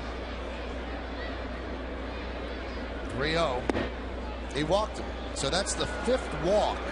So he has now exceeded his walk total for his first 13 innings pitched. He had only 4 walks. Now he has 5 in this game. This chiropractic telecast is presented by authority of the New York Yankees. It may not be reproduced or retransmitted in any form, and the accounts and descriptions of this game may not be disseminated without the express written consent of the New York Yankees. This is what the Yankees loved about Garcia in spring training. They said he's a pro and knows how to pitch out of some tough spots, and obviously tonight it's been a lot of work for him early on. Still in this ball game, 3-1 game. 4th inning with 2 outs, becomes a very important hitter here in Juan Rivera. Larry Rothschild, a nice trip to the mound, giving him a little time to regroup and go over a scouting report. Is ever a nice trip to the mound for a pitching coach? This is a good time. I like this timing right here, though. Huh? They settle down. Game pretty much on the line here with 2 outs. A big 2-out hit could break it open. Davis, Bautista, and now Lynn. That's 3rd to 1st. The runners on for the Blue Jays. And here is former Yankee Juan Rivera, who made his major league debut back in 2001, coming into a game to replace Paul O'Neill. Swing and a miss. Well, for what he's done, he's had a nice little career. Went out to Anaheim, part of that winning team. Now he's in Toronto. He's, you know, kind of, you talk about flying under the radar, but he hits lefties pretty well. Plays pretty good defense. Been on winning teams. Knows how to win. Right-handed power. Been hot lately too. The 0-1. 1-1.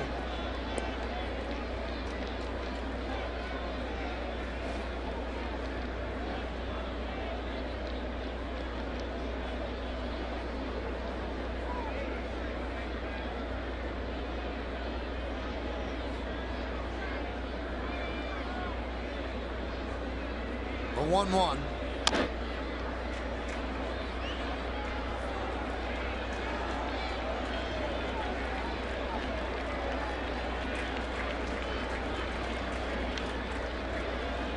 Flasher in that position, 2 strikes. He's gone to that split finger all night. I really can't think of a split finger fastball that's been hit hard tonight. No.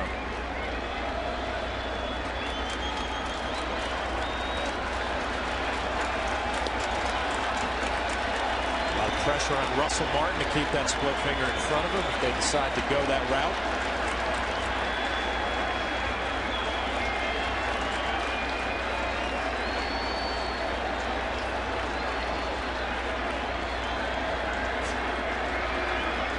The 1-2.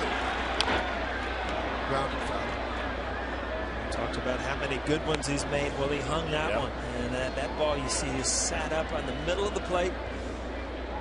Good thing about it is, you know, Rivera's in a position with 2 strikes. You see that's a good pitch to hit. Split finger, and that ball didn't tumble, didn't end up in the dirt. It just kind of hung up there.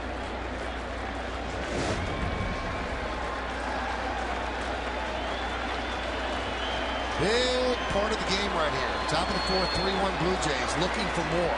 The 1-2. Blocked nicely by Martin. 2-2. Rivera had a couple of looks at that split now, and he didn't even flinch at that one down in the dirt. Had a pretty good take right there, which would concern you if you're a pitcher catcher.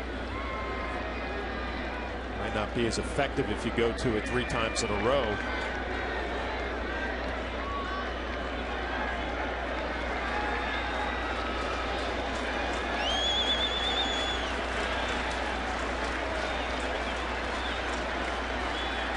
The 2-2. Strike 3. 89 miles an hour, painted the fastball and gets Rivera looking. 1 run on the home run by Aaron Sebia, but the Blue Jays leave the bases loaded.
Quiz. O'Neill claims he knows this. Who scored the run on Joe Girardi's RBI triple? I did. And did you? I did, and the ground was shaking when I touched home plate. Let's see.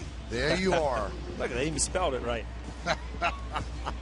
Was it? I think you once told me that when you stepped on home plate, it was vibrating. Yeah, I was there because I kind of got to the last 10 feet or so, just kind of jog in and not run through home plate. But when I finally stepped on that, I literally felt the ground shaking. Pretty special night at the stadium. That was Game 6. I think it was the 3rd inning. And Girardi hit one over the head of Marquise Grissom because Andrew Jones was in left. And look at Joe motoring. He doesn't look much different. You know what? Bill Bowman throws the thing. It didn't even show me crossing home plate. What are we doing here? It's sad. It really is. That's an excellent point.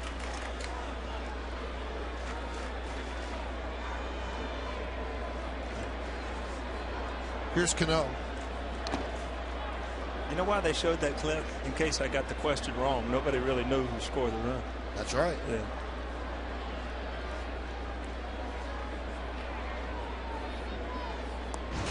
Now, I know everybody always says that you have no favorite child, which I think is baloney. I think that you've got to have a favorite child. So you have 5 World Series. What was your favorite one? Honestly, my favorite one was the Subway Series, just because it was all in New York. You couldn't get away from the media, the excitement, and I played well in that series, so it makes it fun. But it's just, you're right. It's like kids. It's not like you're going to trade any of them in. Right, but you have of your 3. Love them all, huh? Of your 3, there's one that's your favorite. You're not going to say who it is. That's and John, terrible. you have 3. You have terrible. A favorite too, right? Love them all the same. It's impossible. That's what we could tell. You're new to this thing, you know. Yes.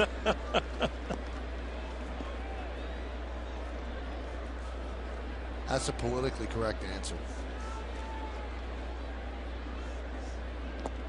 Check this out, John. He liked the 2000 World Series because he hit 474 in it. It's not so bad. That's pretty good. You got to admit that was a fun World Series. Was that the great at bat against Armando Benitez right at the walk? Yeah. That's it? Look at this. Oh, it's so great. You know what? You make those signs, there's a good chance you're getting on the air this year. Foul back. Was that the... David Cohn always tells a story that George Steinbrenner was very prevalent at Shea Stadium, and he was helping with that. But David said to Mr. Steinbrenner, I think you should talk to Paul, get him straightened out. Yeah. What I remember about that series is I heard this hooting and hollering. You always went back in the clubhouse during the, there was so much noise, you had to get away from it. And I heard this hooting and hollering. I walked in, there was a leak in the Shea Stadium locker room. Right. And I walk in, and Mr. Steinbrenner has a fireman's helmet on and is showing people what to do and bossing people around. They were running around like mice. It was awesome. That one's drilled deep to right field. There it goes. See ya. A bullet home run into right field for Cano. And the Yankees pull to within 3-2. He had a home run like that against the White Sox to a low line drive into the short porch. I'll tell you what, Flash, I could just sit and watch videos of Cano hit. He is, on this team, he's the best hitter. I mean, there's people that have more power, but as a pure hitter, I mean, he just said this ball's up, quick, inside. He does not have a hole, and it's hard to pitch to a guy that does not have a weakness. Robinson Cano, one of the most pure hitters in baseball. Yeah, we talked about Freddie Garcia not being able to live with some mistakes, and you see that's a slider pretty much middle of the plate. Robinson Cano, like you said, Michael, another hard line drive that finds seats in right field. Here's Andrew Jones. Seems like he's going through that time right now, Paul, where he's not trying to hit home runs and the ball's just jumping off his bat. The line drives that turn into home runs. And it's funny, we talked earlier in the game about Swisher. When you've got home run on your mind, how hard it is to hit a home run. But if you've hit a couple of them, you're not looking to hit another one. You're just looking to have good at bats, and it's like you string a few together. And Flash, I want to ask you the same thing. I mean, if you look at our lineup, and there's unbelievable Hall of Fame hitters in our lineup. There's Derek Jeter. I mean, A-Rod's got more power. Teixeira might have more power, but as a pure hitter, harder to pitch to, Robinson Cano's got to be your toughest out. Well, let's break it down to mechanics. I would say Robinson Cano's swing is probably the simplest of all these hitters. Mark Teixeira has a lot of movement. Alex Rodriguez, the kind of big leg kick. Robinson is just real simple. A little turn with his right side and swings with his hands. Tough to get him off balance, tough to pitch to. Well, if you look at a hitter's swing, the hitting zone is about from there to there, and you'll see Robinson Cano's bat stays through that zone the whole time. A lot of home run hitters will get into that zone and out of it quick. Robinson's zone, the barrel of his bat stays through the zone through the whole swing. Andrew Jones strikes out.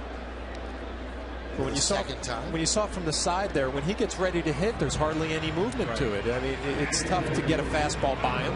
It's tough to get him out in front on an off-speed pitch. Perfect balance, good extension, like you mentioned. A lot of smiles in the dugout.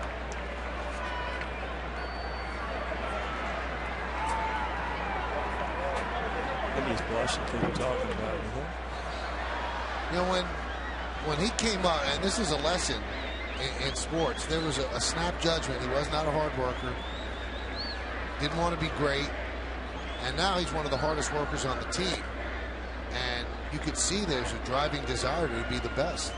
So you can't judge somebody when they just come up when they're a kid, because it could change. And a lot of people give a big part of the credit to Alex Rodriguez, who kind of grabbed him by the scruff of the neck and said, you come at it to him in the afternoon and you work out. I mean, you've got one chance at this thing. I mean, you go through your career, which is, if it's 5, 10, 15 years, whatever it is, you've got one chance. And he's making the most of it right now. But I also think that when you play with other superstars, Alex Rodriguez, Derek Jeter, you learn and you compete with them. And at an early age, if you try to compete with the greatest players in the game, some of the things you do don't seem so big to you. I don't even know he realizes how good he is yet. And a lot is said about his hitting, because that's all we talk about. But defensively, I mean, he's second to none defensively also. Here's Russell Martin as Granderson goes down on strikes. Foul back. With that home run by Cano, Yankees now have a major league leading 42 home runs, and number 2 is Texas with 33 entering tonight. A lot of times you don't want to just always rely on the home runs, but you know, you go through certain times of the year, and if you can win games, where the Yankees 14-8 coming into tonight, I mean, you've got a winning record. You're hitting a lot of home runs. There's going to be times throughout the year that, you know, you have to string hits together. You have to win one-run games by moving a guy over. Right now, you live and die with the home runs because guys are hitting. Martin grounds it to short, and that'll do it. But the Yankees creep closer. A line drive off the bat of Robinson Cano found the seats in right field. 5 home runs in his last 7 home games. We go to the 5th. Blue Jays 3-1, sealing lead.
On and hear from him on the post game as well.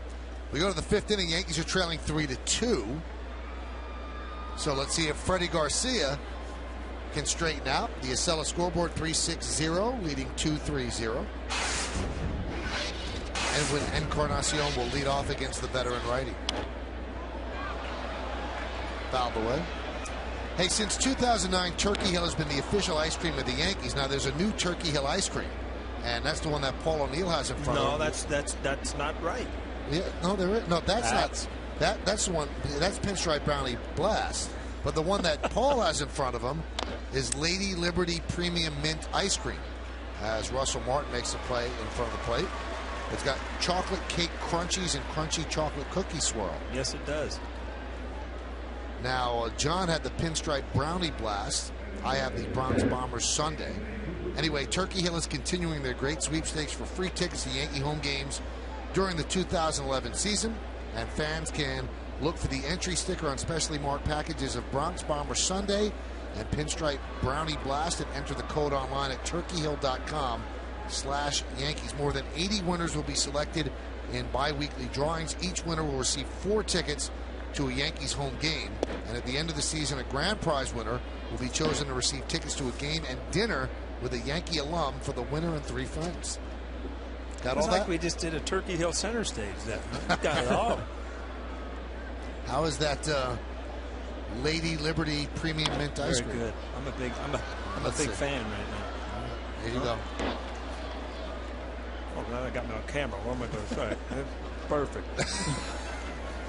Mike, what did you get? Bronx Bomber? I got the Bronx Bomber Sundae. All right. Now, I know that I'm not a Bronx Bomber. He got what was left. That's what he got. How do you get the Bronx Bomber? That should be Paul O'Neill, if anybody up here. I got Lady Liberty here. That should be Michael's. That one's popped up. As O'Neill puts it away, or should I say Jeter? I'd like to put away O'Neill.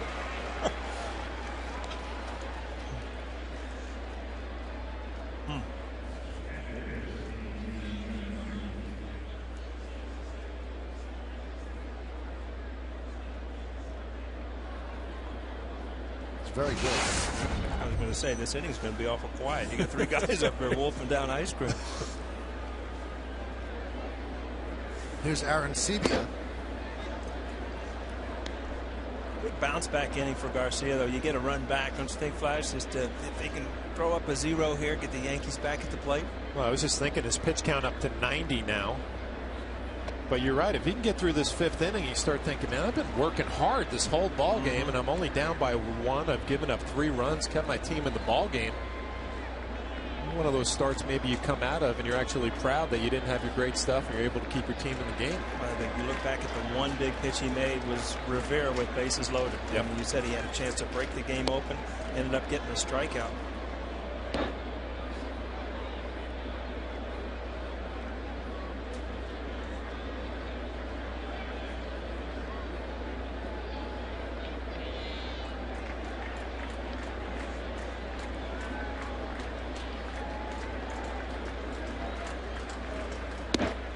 Pitch outside.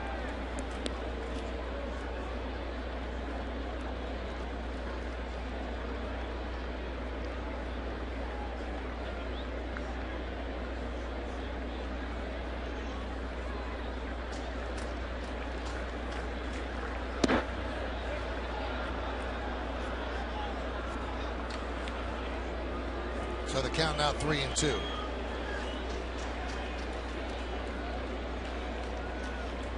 Garcia, I mean, when you don't have overpowering stuff, you feel like you need your pitches called strikes that are strikes.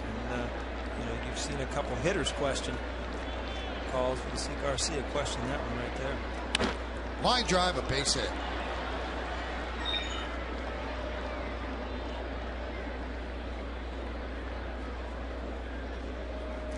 Again, I think if you see this pitch up in the zone, the replays tonight, when we look at some of the hits, everything's up in the zone. That's a split finger. Let's just stayed up.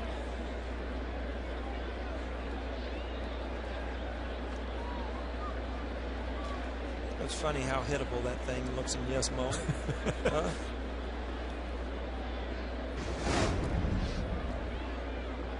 Here's John McDonald. Solid utility player. And he lines one down the left field line. It's a foul ball.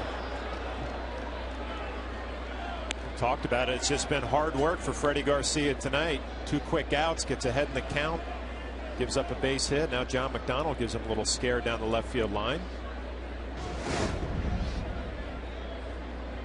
Clearly foul.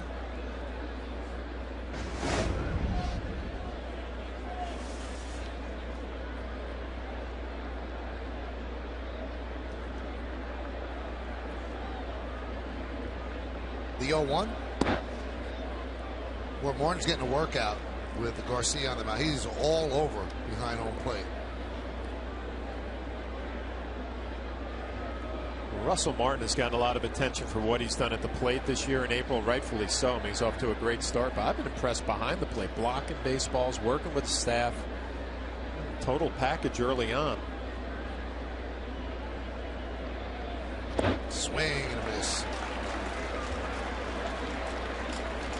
So he's closing in on 100 pitches. That's why David Robertson's warming up.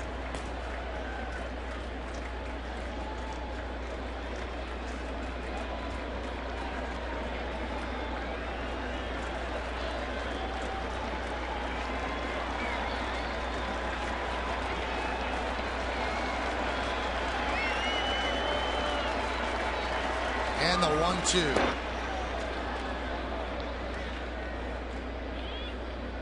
Two and two. Just what you were talking about, Michael. Russell Martin having to work tonight. A slider down in the dirt. Nice job keeping it in front.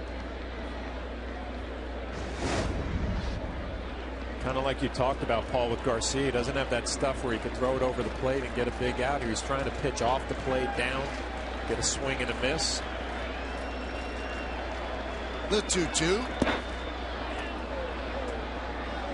Now full at 3-2. Don't you feel that a pitcher kind of senses, you know, this is my last hitter, this is my last inning, you know, then you try to pitch perfect. It's almost like a guy that has never closed before in that 9th inning, trying to get that last out. You see the bullpen going. See Girardi's wheels turning.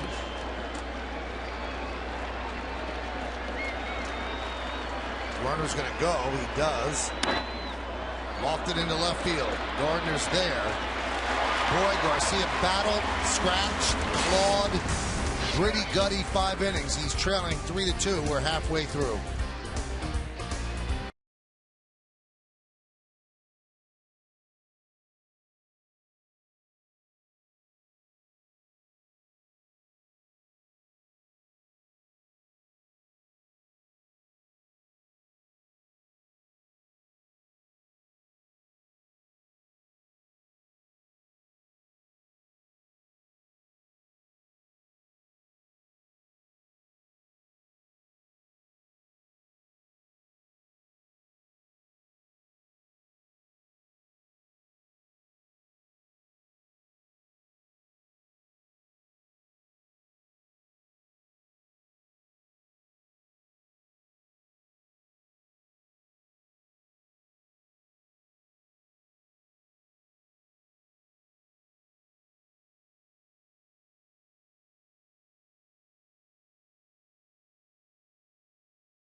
You, there are ways to save money and conserve energy in your home. You can save up to $700 on your energy bills and make your home safer and cooler this summer. To learn more, go to getenergysmart.org.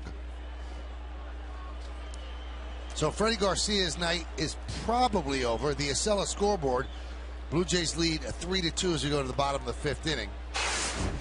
High pitch count for Garcia, although there's no one warming in the Yankee bullpen at this point. Maybe they try to squeeze one more inning out of him.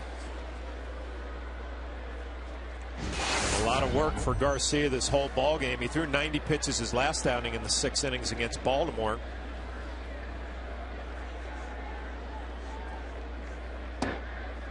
There's a strike. Now David Robertson back up, so that will probably do it for Freddie Garcia. I mean, as a manager, he has battled, and obviously if it's the 7th inning and he's cruising, wouldn't you want to continue to get his pitch count up there to 110, 115, where, you know, he could give you a complete game if he has his stuff. But tonight, it seems like he's been in trouble. He's battled. Easily could have been 6-7 to 1 right now if he'd given up a couple of hits. 101 pitches so far for Garcia.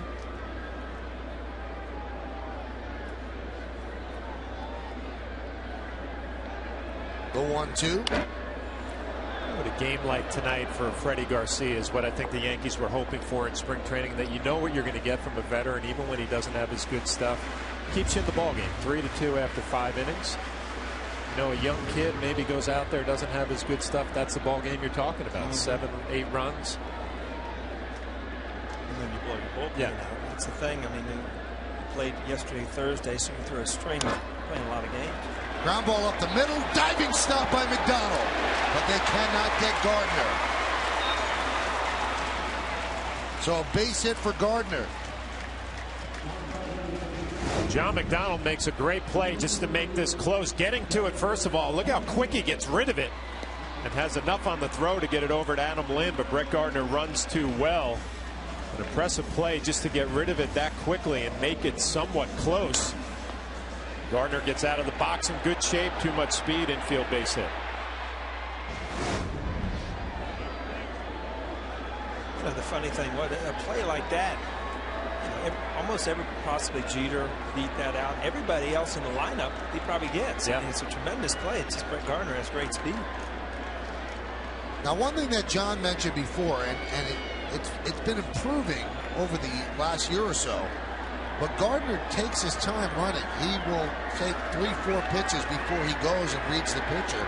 And then you see a guy like Rajai Davis, boom, he just takes off. And that distracts the batter if you're going to take it. You're wondering when he's going to go. Almost thrown away by Romero. Yeah, obviously, a left-handed pitcher, tougher to get a better jump. But Derek Jeter, you have a decision now. Do I give him a few pitches to try to get the scoring position, or do I continue to be aggressive like I have my whole career? Well, as a hitter, if you hear the catcher or somebody scream, he's going, and for strike one, sure, you'll take strike one. You see the bunt here. Beautiful bunt. And Jeter's going to be safe. And they give him a base hit.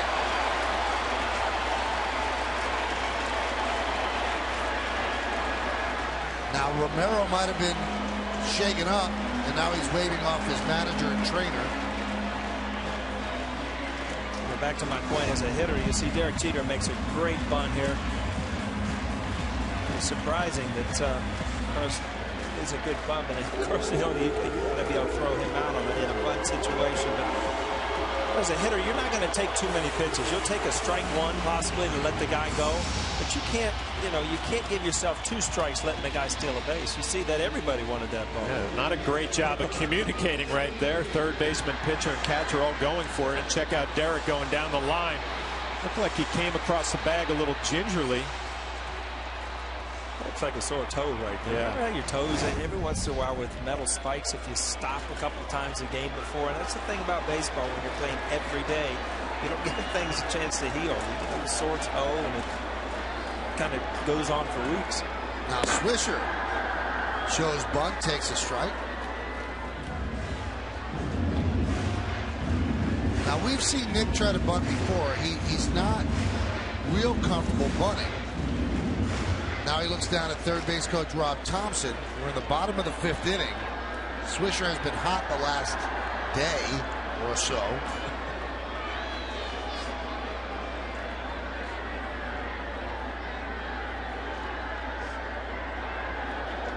Maybe Joe Girardi listening to you before, Paul. Sometimes you got to play a little small ball to win some games, get away from the home runs. Derek's still, he looks like he's a little beat up to me going down the line. I don't know if that maybe is a knee problem, hamstring.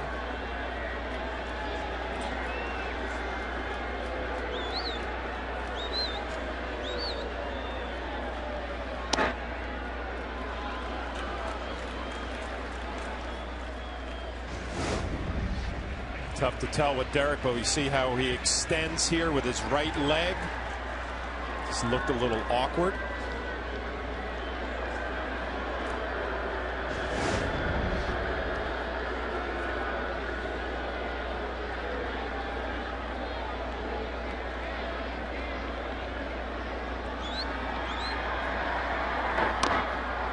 And you can see Nick kind of pushes at the ball when he's bunting, and that's not the way they teach it. So now they count 1 and 2. You'd like that bat head out in front of home plate, deaden the baseball. Nick a little bit that back towards home plate, right over home plate. Now 1-2 count. Kind of gets in that defensive mode, try to put the ball in play. It's amazing. Cooper's still coming way in at first base. What's that about? Does he think that they wouldn't take the bunt off on 2 strikes? Lind is really on the grass by about 10 feet. See, that's with 2 strikes. I mean, that's awful close to being. Chances are they're going to take it. Nick Swisher, you said, Mike, has been hot for the last day or so. Had 3 hits yesterday. Has a walk today. Now Swisher has 6 sack bunts as a Yankee. He had 4 total before playing here. He's also been red hot from the right side of the plate.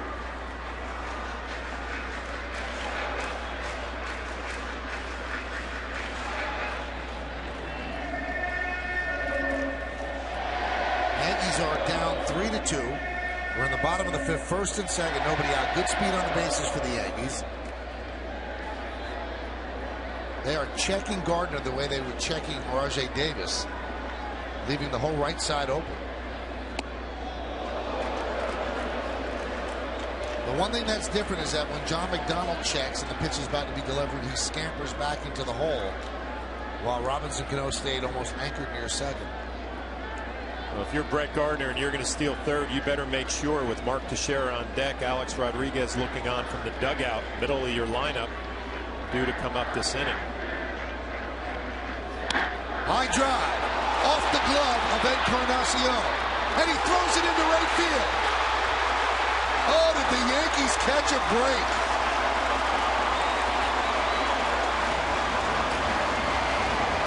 Everybody's safe.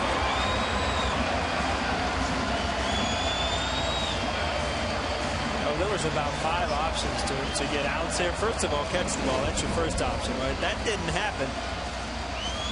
Right here, you could pick the ball up and just go tag third base. You've got to force possibly a double play because Swisher's getting laid out of the box here. Could have been a triple play. Could have been a triple play. If he makes that throw at second, McDonald over to first, and back you get Brett Gardner at third.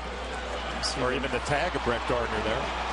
Oh, kind of a jam shot. You see he jumped for it, kind of mistimed it. But again, you've got to know what's going on. Encarnacion last year with Cincinnati a few times, they kind of questioned, you know, if he was in the game or out of the game, and ended up being traded. Scott Rowland made a huge difference when he went over to the Reds. Teixeira loops one into shallow left, backing up Escobar, and he makes a great play.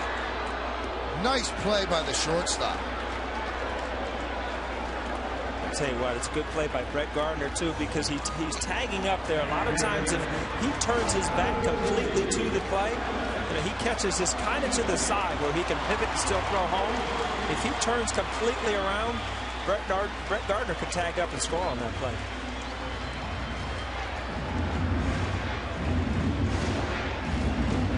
So Mark Teixeira now 1 for 3. And that's going to bring up Alex Rodriguez. Alex with 22 grand slams in his career, 1 away from Lou Gehrig, the all-time leader in Major League history.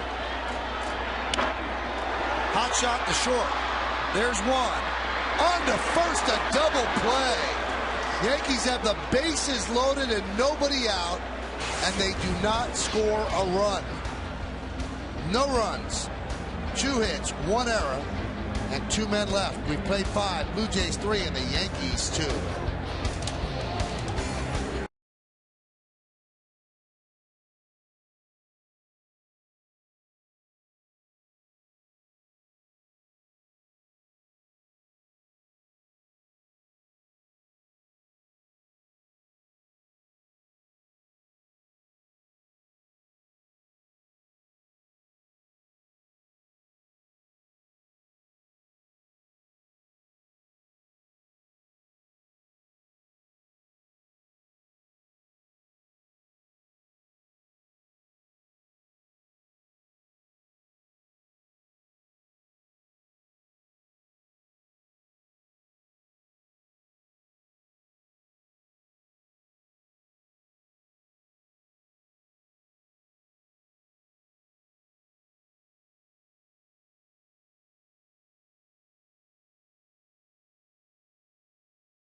G Capital, we prove that every day.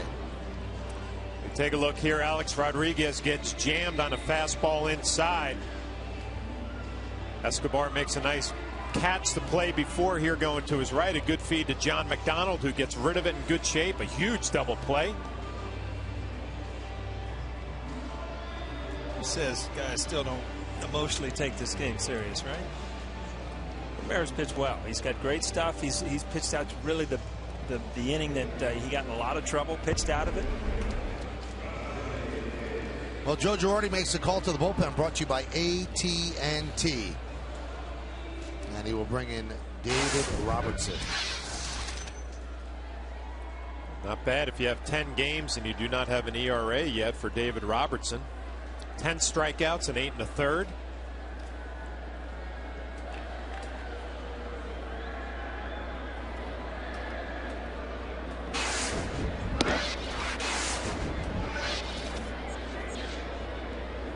Looking back at that inning, Romero's, his emotion coming off the field. A lot of times, you give teams extra outs, and you gave the Yankees 4 or 5 outs last inning, and he kept them from scoring. Good job.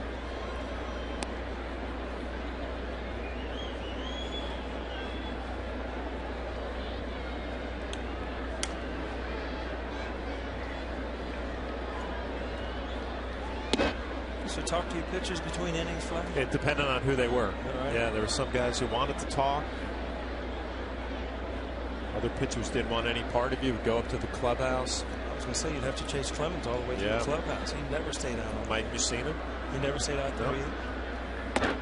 Always went to the clubhouse. Our good friend. So Rajay Davis works a walk. Little anxious moments for David Robertson earlier in the week. Tornadoes have hit Alabama, and David's from Tuscaloosa, and where it hit was right across the river from where he lives. So his family, they're okay, thank goodness.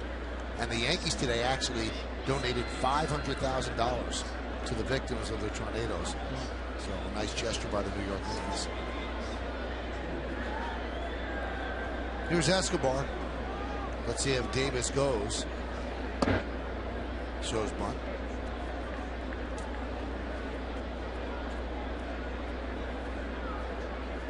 We talked about the Blue Jays, how they like to run this year more than in the past, and they're never a team who would lay down a sacrifice bunt. And Escobar on the first pitch. It's a sign from John Farrell, looking for a little sacrifice bunt, a little small ball. First inning, first game, first 2 guys get on. Bautista, who had 54 home runs, is at the plate, and Farrell has a double steal. So right then he was sending a message, this is not the way it used to be. Might not be the smartest idea. He's kind of taking the bat out of Bautista's hand. But he wants to shake things up.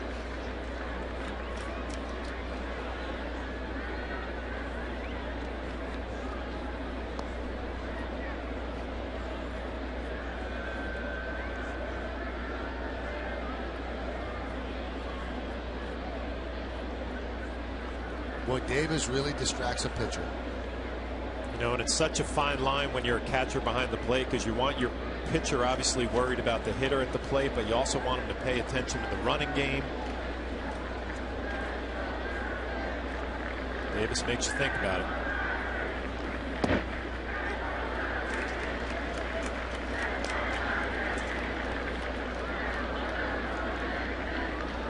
It's kind of an old thing that anytime the base stealer was on as a hitter, you could look dead fastball, and it's not always the case, but catchers got egos. Sure. Everybody, I mean, you can as a hitter really sit on fastballs when you've got a base stealer on base. Look back in Texas, Pudge Rodriguez. I mean, if there was a guy on first or second, it was a fastball every pitch. He did not want a guy to run on a breaking ball because he had less of a chance to throw him out.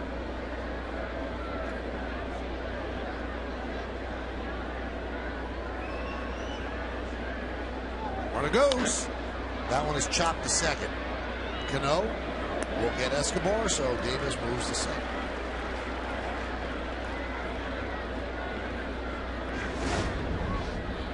Davis was on the move. Escobar putting the ball in play, thinking about shooting that hole to the right side. Doesn't get a good piece of it. Easy play for Robinson Cano. Here we go again. Bautista up, first base open. So some options for Joe Girardi and the Yankees if they want to pitch around him. Well, he singled to left in the first, allowed 2-run home run in the third. That was to left, and then he was intentionally walked. The fourth ball was intentional in the fourth.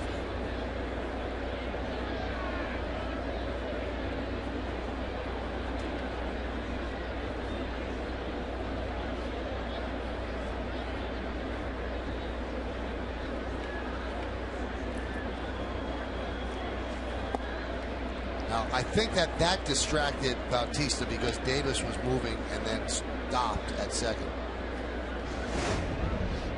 A lot of times as a hitter, I mean, you see that's not a false break. That's just like I didn't get a good enough jump. And Bautista, look, a lot of times I don't know if it was supposed to work when you bunt and pull it back into the catcher's eyes. Flash, does that really work? You know what? Bernie Williams did that to me when I was with Tampa, and I actually broke my finger on my glove hand because he brought the barrel right back into my eyesight, my line of vision. It can be distracting to a catcher if done properly. Chuck Knobloch was great at that.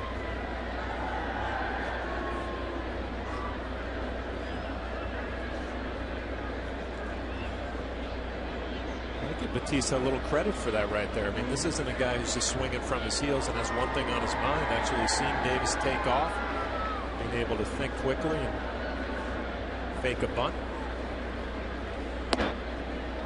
There's a strike.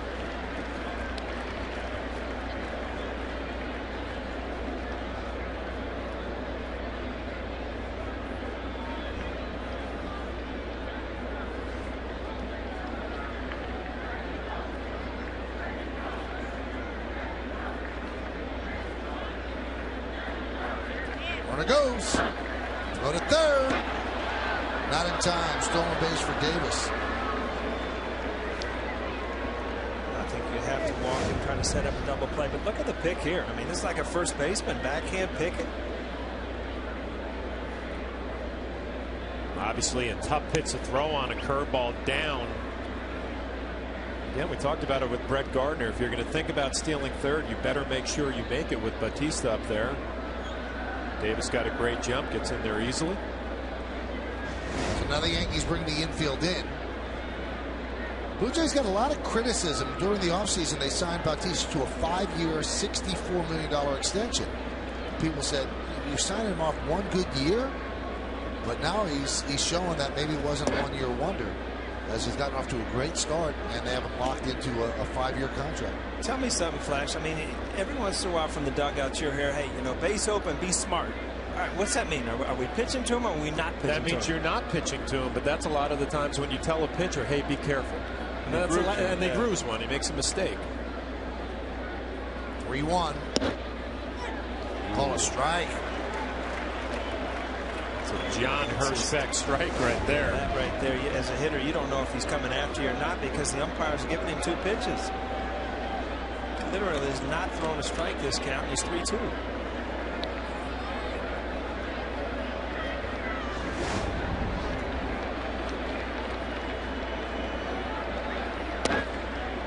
That one missed inside, so a walk to Bautista. Has been on base all 4 times. Let's check out tomorrow's starting pitchers, brought to you by Verizon Fios. Get the ultimate in entertainment on the Ultimate Network. Fios, a network ahead. Young Kyle Drabek gotten off to a good start, 2-0, 3.30. A.J. Burnett's had a good April, 3-1, 3.52. Now note the start time. Our coverage will begin at 3:30 right here on Yes. Game time right around 4:07, 4:08. There's A.J. Hard luck loser. In his last start against the White Sox, pitched very well, 8 innings. Here's Adam Lynn. And Martin's going to have a talk with Robertson. It looks like Robertson's fallen off the mound a little bit more than usual. Never been a guy that really finishes towards home plate. He kind of falls towards the Yankee dugout. Looks like Russell Martin trying to get him back on track. Check out the finish here. He kind of spins off his front leg towards the Yankee dugout, yanking that fastball down and in.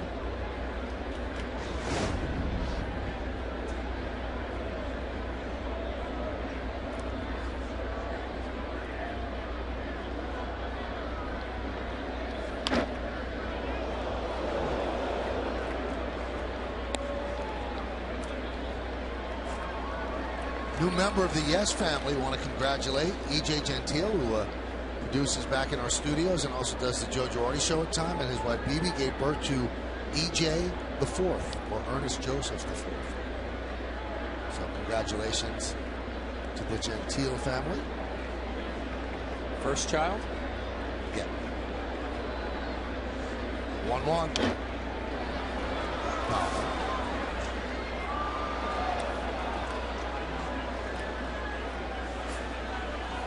Robertson usually gets tough in these situations. Opponent 2 for 14 against him with runners in scoring position. And tonight the Blue Jays are 0 for 7 in these spots. Yankees are 0 for 4 as well. Home runs, that's what gets it done tonight. A 1-2. He struck him out. Good life on his fastball. He got a couple fastball, one fouled over his dugout. Then he got a couple others by him. So, I mean, in my mind, that's good catching. I mean, don't go to another pitch until this guy proves he can hit that fastball. Took it out of the zone. You see a good life kind of jump to the end. You like about David Robertson, he's not afraid to pitch up with his fastball. He knows it's got some good life, so he can show some hitters that eye-level fastball. And if they don't swing at it, it's fine. You can come back with that curveball for a strikeout. To see a young pitcher not afraid to pitch upstairs when you have that kind of fastball. Now here's Juan Rivera. He had a chance to break open the game in the 4th inning, bases loaded, but he struck out looking against Freddie Garcia for the final out of the 4th. Middle of the game here, 3-2. You don't know the outcome in this game, but you know, if you're the Toronto Blue Jays, you have to figure you've had a lot of opportunities and you have not, you know, put any space between yourself and the Yankees. It's still a one-run game. Got to figure the Yankees offense sooner or later is going to bust out and score a couple of runs. So I just feel like you haven't taken advantage of the opportunities. There was a strike.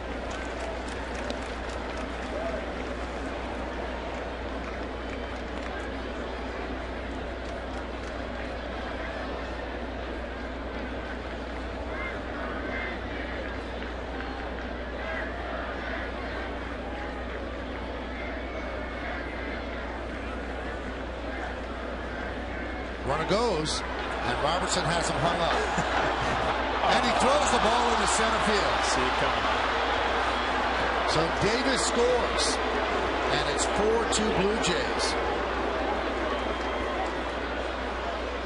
I'll tell you what, you use that spin move, and all of a sudden you've got so many things going on, you don't know where to throw it, then you heave it into center field. It's just, you know. You can almost see it coming right there. He does the little 3/4 throw, a little bit wide right. And you teach pitchers to make your decision and get rid of it and get into an infielder's hands. You see the frustration from David Robertson. You've got him at second base. You look, and you're right. Your pitcher's got to get rid of the ball. I mean, they're not used to lobbing the ball or making off-balance throws. So Bautista gets a stolen base as an E1 on the throw, and that allows the run to score.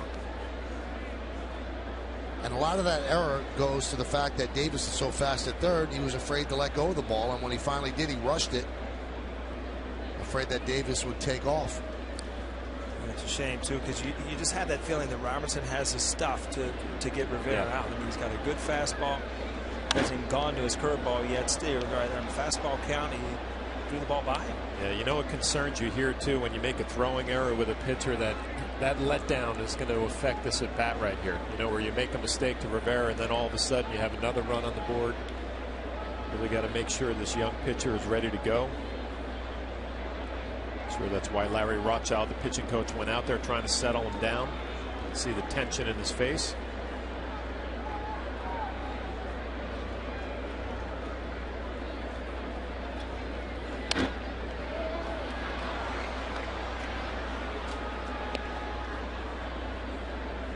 Still 1-2.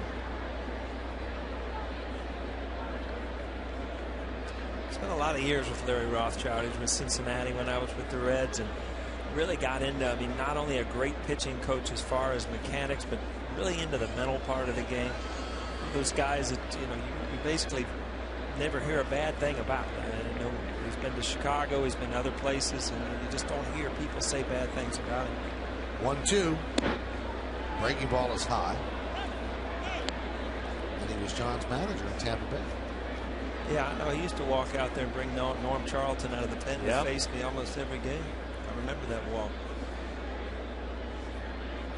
I take that back. There is somebody who says bad things about him. I didn't like it.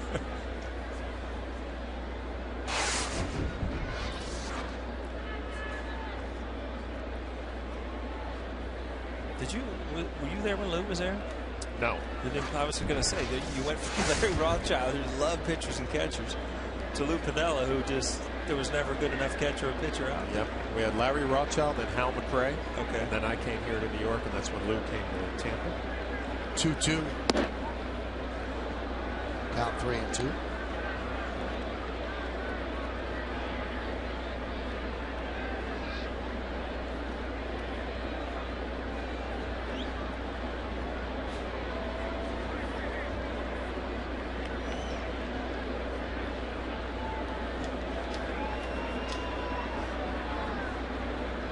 Runner goes from second.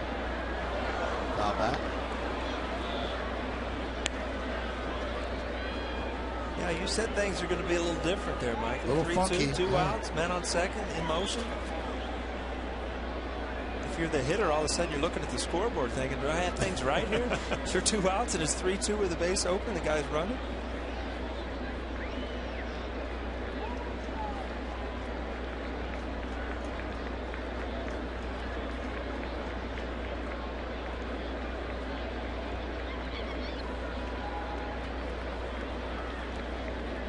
Signs flash. What's he throwing?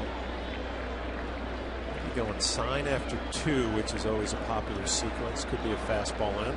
Probably wrong. Yep. There's a base hit to left field. Charging is Gardner. Rounding third is Bautista. Here's the throw. Here's the play. He's safe. And moving to second on the throw is Rivera, as the Blue Jays lead 5-2. I think Joe Girardi reads the catcher if he needs to go to argue, and he's not going anywhere. But Flash, who called it, a fastball in. The play at the plate ended up being a base hit. Locks the plate, but you see Bautista got around the tag. I think it's a good call. Yeah, Martin does a nice job kind of kicking that left foot out there, taking away the plate. You got to give Bautista a little credit for going around and getting his left hand on home plate. When he tagged him with the glove, the ball was in the hand, though. And unlike in the streets of the Bronx, that's not the electricity play. You have to make the tag with the ball. It doesn't count? No. In the Bronx, it does. Stick ball? Yep. A lot of times, and I wasn't watching it, you know, the on-deck batter, your job is to immediately, when that ball is hit, is to set up on the other side of the plate and tell that runner which side to go on. And, you know, tell the guy to slide inside or outside to get away from the tag. Helps the runner a lot. So 2 big runs for the Blue Jays here in the 6th inning. There he is. There he is. You see that runner. He told him to get down, but he didn't tell him which way to go to. A lot of times as a runner, you don't know where the ball is because your back's turned to it. You read the play there. That's your next coach, is that player on the on-deck circle. Strike 3. And Encarnacion down looking. But 2 runs on 1 hit, 1 big error, 1 man left. We go to the bottom of the 6th. 5-2 Jays.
question, how many home runs do you think that Jose Bautista is going to hit this season?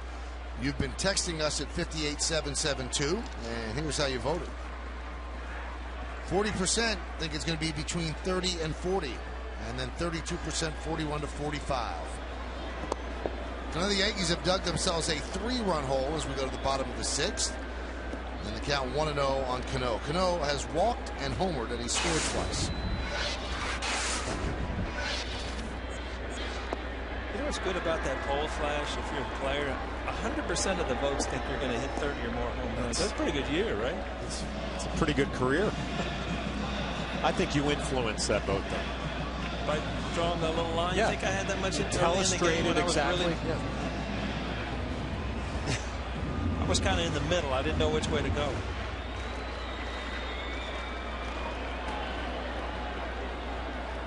Octavio Dotel warming. Count 3-0.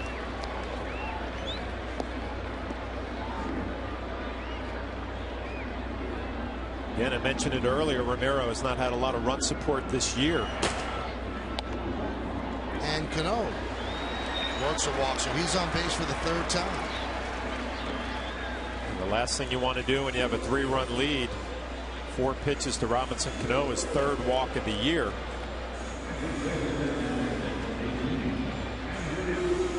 Now, Andrew Jones has not looked good in his 2 at-bats against Romero. Struck out twice, and the next hitter, Granderson, also struck out twice.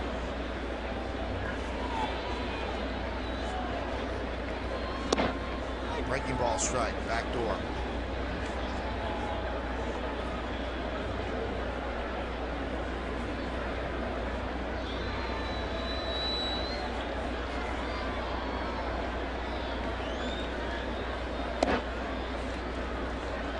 It's funny, I'm looking down here at Granderson on deck circle, and I'm thinking to myself, I got a little question for you. Mike, I'll flash both of you. You're on the on-deck circle.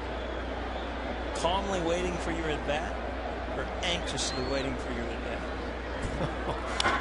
I want Michael to answer this first. Come on, Mike. Me? Yeah. Calmly waiting for your turn, or anxiously waiting for your at-bat? Am I a great player, or am I You're a Major League Baseball player. But there's different levels. If I'm Cano, I'm calmly waiting.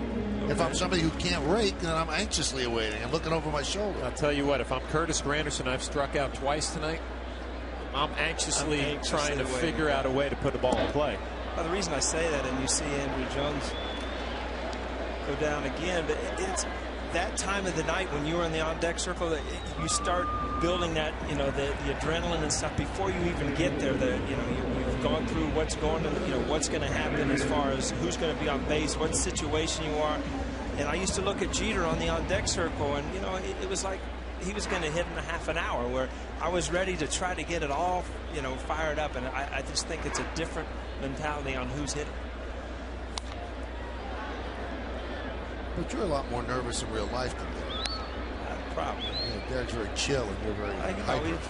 I walked through the airport today. He's on the front of GQ. He's on the front of it. I mean, Gene's got it all working. Yes, he does. The rest of us got to go out and try to prove things. The 0-1.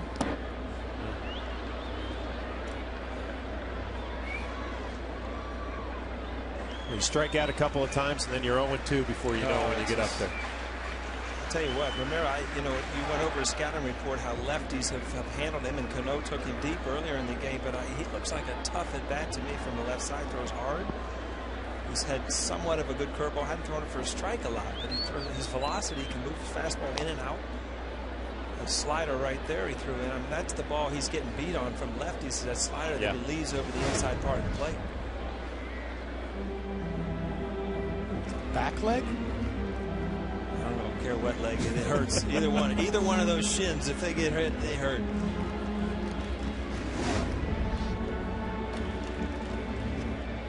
See, this is the difference right here, Paul. You get another look off the back knee, it looked like. And Granderson and Jones have suffered the same fate. Both of them hat tricks. 3 strikeouts apiece. But I was saying the difference here, if you're a lefty and you're 0-2, you have that fastball in the back of your mind that Romero's thrown it all night. He's shown you he can throw it for a strike. He drops an off-speed pitch and kind of gets a weak swing from Curtis Granderson. The thing is about knowing that that guy has that inside pitch, that inside fastball. If you can get to it, it doesn't bother you, but his fastball is good enough that it's going to beat you. Yeah. That you have to almost start to cheat and open up that front shoulder, which, you know, makes you just whiff at that changeup or the slider.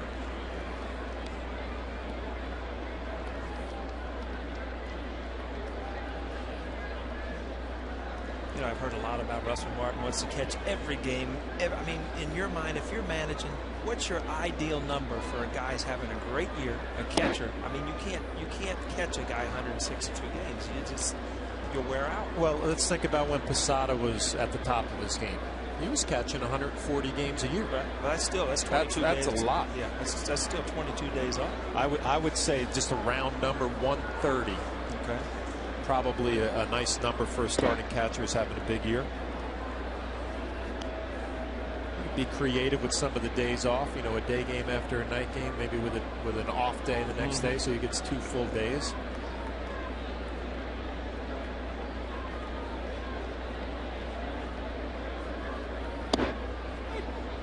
Count 2-2.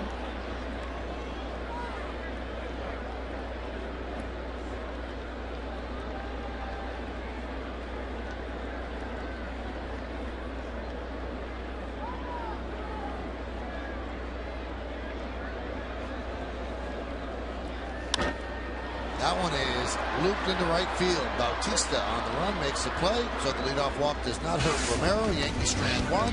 We go to the 7th. Blue Jays up 5-2.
Jays in-game box score brought to you by Panasonic Lumix. Jose Bautista has quite a nice line. 2 for 2, a home run, 2 ribbies, 2 runs scored. A ribby for Rivera, run scored for Davis, run scored for Escobar. A walk to Encarnacion and Cooper, and a home run by Arancibia. He's 2 for 3 as well. You look at the offense from the Blue Jays, and we've talked, they could have broken this game wide open, but what has happened in their offense, Roger Davis has had a lot to do with it, with his speed. Bautista, obviously, with his home run and then pitching around him, and Lynn starting to swing the bat a little bit better, has added a little punch to this lineup where, you know, you look up at the game right now and they've got a lead. New pitcher, as you can see, Buddy Carlisle, third Yankee pitcher. Freddie Garcia started, went 5. Robertson, victimized by his own throwing error, gave up a couple of runs in the 6th, and now Buddy Carlisle. On the Cadillac scoreboard, 5-2 Jays, and that one is driven out to right center field. Granderson got a good jump, lopes after it, makes the play.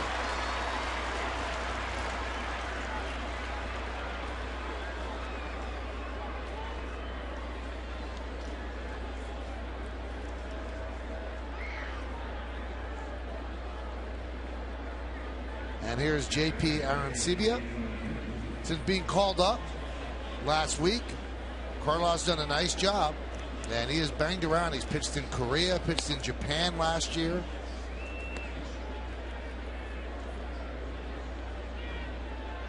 And he made his Yankee debut in Baltimore.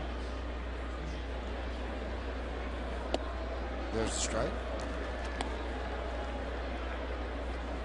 Casey Jansen warming up. Bullpen's done a good job for the Blue Jays this year.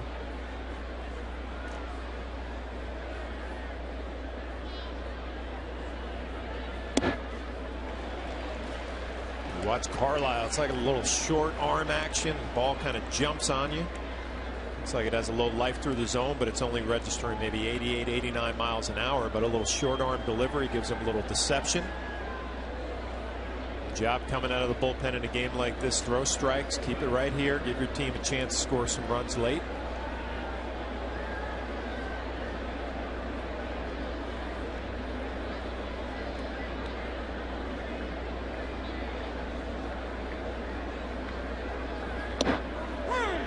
Strike three.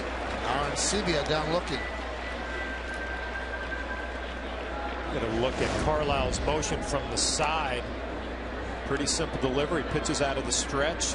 Doesn't have a long arm swing. Kind of a short armor. A perfect little cut fastball looks like on the outside corner. A nice catch by Martin, bringing it back, giving Hirschbeck a good look. I was going to say that ball's outside. See that? I can even tell from up here. But you got to give that catcher a little credit. Did a great job of showing Hirschbeck a good look at it. That pitch right there would have hit a left-hander in the back knee. We're going. Michael. We're going back to like the late '90s here.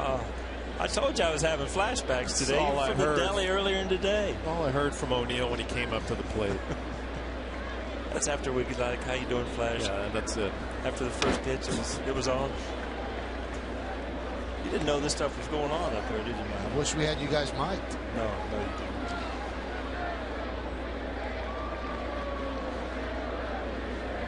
Best part was the preparation. You'd have to give the umpire before Paul came up to the plate.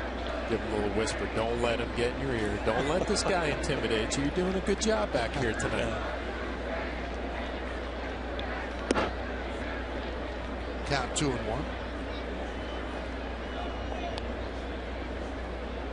Michael, let me ask you, were you up at 4 o'clock this morning watching all the hoopla? No, but my wife was. Really? Yep. She's still getting ideas from your pet. And you know what? The royal wedding, I don't think it had anything better than yours, Michael. How do you like that? Wow, thank you. Sure Jody will love to hear that. All I know is my mother-in-law was 92, 93 years old. She got up at 4 in the morning to watch this stuff. My wife's telling me this. I'm like, you know, we mentioned the word DVR, but it didn't register. No, it didn't work. 3-1. There's a strike.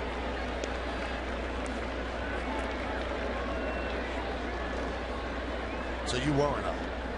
No, actually we got up fairly early, and I saw a little bit of it while I was getting ready. But 4 o'clock, no, we weren't up. High fly ball, left field. Gardner puts it away, and that will do it. As the Blue Jays are retired in order 1-2-3 by Buddy Carlisle. At the end of 6.5 time for the 7th inning stretch. Yankees trail 5-2, but will stay right here at Auto America in the Bronx. For a moment of silent prayer as we remember the servicemen and women who are serving our country at home and around the globe.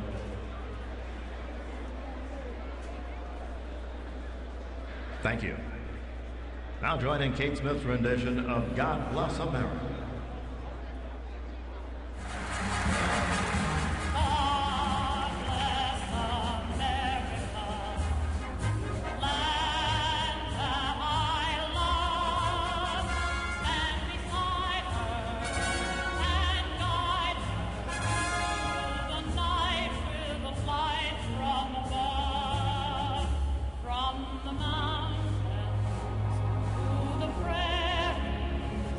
To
Game, as you mentioned, the Yankees obviously have had some struggles against Ricky Romero. The Yankees in-game box score brought to you by Panasonic's Lumix.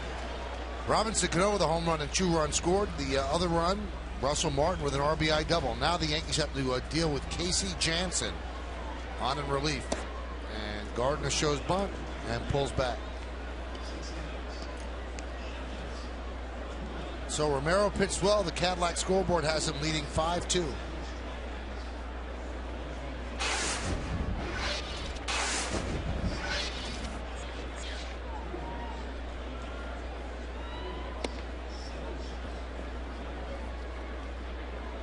Flash, this is just for thought. I mean, don't you leave Romero in to get Gardner in, then bring him in for the righties? Huh? Would you do that? Doesn't matter. You just like the guy to start the inning. I think that's probably the thought. You want Jansen to start the inning, and impressive numbers. Got off to a good start this year. It's probably more pitch count than anything else. John Farrell used to be the pitching coach for Terry Francona and the Red Sox. Got the manager's job here with Toronto, replacing the retired Cito Gaston. Shows bunt again. Well, Farrell did a nice job with the pitchers in Boston. That was my first thought when he got this job. All the good young pitching in this organization, you expect them to take that next step. We'll see if it happens. Though Brett Cecil got option to the minor leagues, is that right? Yes, he did. The pitching coach of the Blue Jays is Bruce Walton, and their bullpen coach is Pat Henkin, former Cy Young winner. So they certainly had a lot of minds working on their pitching. So the count 3-1 on Gardner. Jansen deals. Strike. Gardner's just trying to get on. Infield single in the 5th inning, grounded to short in the 2nd. So he's 1 for 2. Jeter's on deck. Jabba warming up.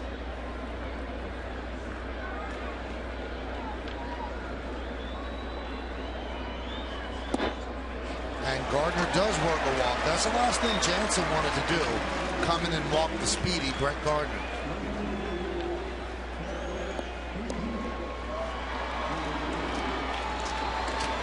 Now Jeter against Jansen, lifetime 0 for 9. So Derek's 1 for 3, picked up a bunt single. He was trying to sacrifice in the 5th, but it was such a good bunt, and Blue Jays didn't play it well. He picked up an infield single. That's his 8th infield hit of the year out of 23 hits.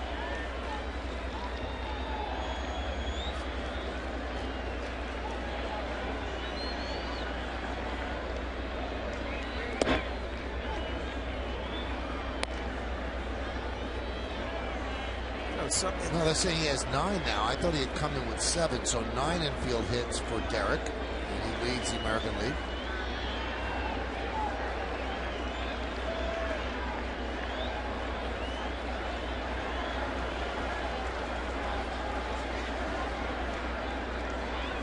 The 0-1.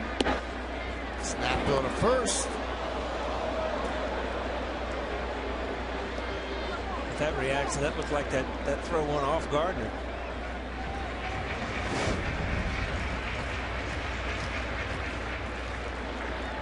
Oh yeah, right hip.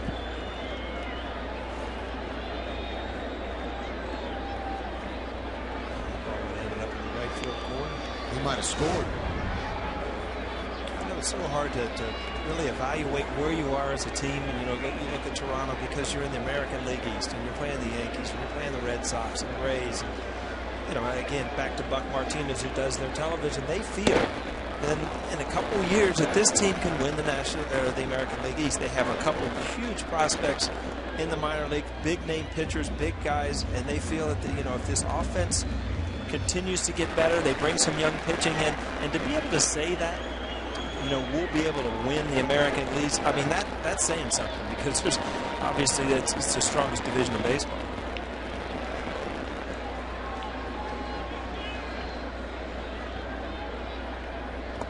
And a team like the Blue Jays might really be helped if Major League Baseball goes through with adding a wild card in each league, because you always know the Yankees and the Red Sox are going to be there, and know, if you're that third team, you kind of don't make the playoffs. But now there's another wild card. That third team in the East could make it. Could be Tampa Bay, could be Toronto, or if Baltimore continues to improve. Just missed inside. Jansen's always done a good job against the Yankees. In 17 games, he sports a 1.31 ERA. And he is not allowed to run in 5 career appearances here at the new stadium.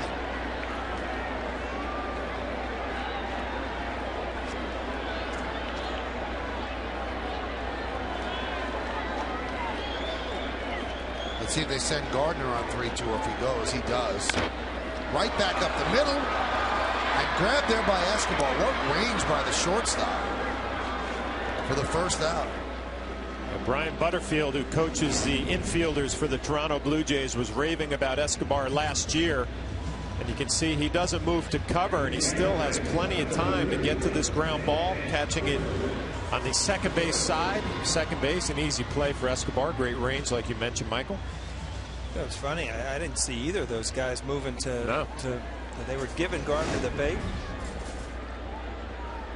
Butterfield, you bring on Butter was with us right when I came over. Has to be on the top 5 funniest guys in baseball. If I look back, I had more fun with him.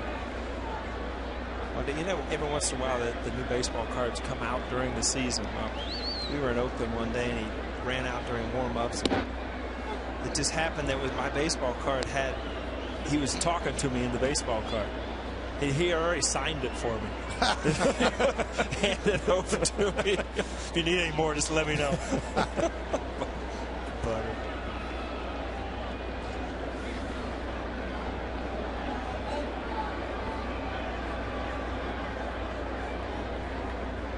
B01. Good curveball from Jansen. Backdoor strike.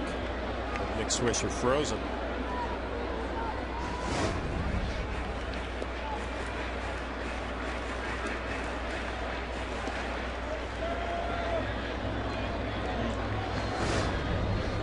Ball is a lefty that's very hard to hit because why the ball is, you know, you're picking it up and you're figuring out if it's a strike or ball. It's out of the strike zone and then it breaks in over the court. If the umpire gives him that ball off the plate in the hitting zone, you know, it wasn't a strike, but it's a tough pitch to hit.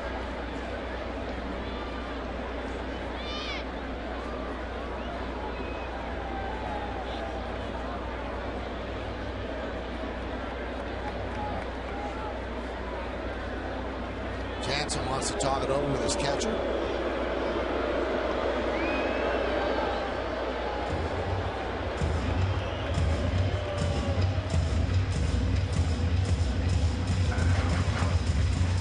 John, was it hard to hear the pitcher through his glove? No. That's kind of never new. was muffled or anything? No. That's kind of new, isn't it? I don't remember in the old days guys talking through their glove like they're. You know, it's not like the batter's got a TV in his pocket or something. I mean, how does he know what the guy's saying?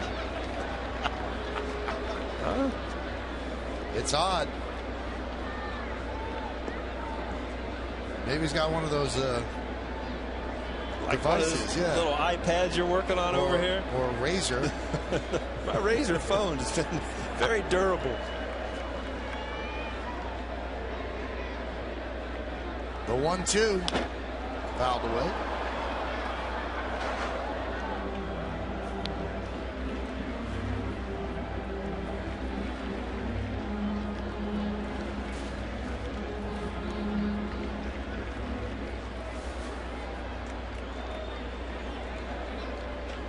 There's a little TV. Yeah. A couple of little TVs.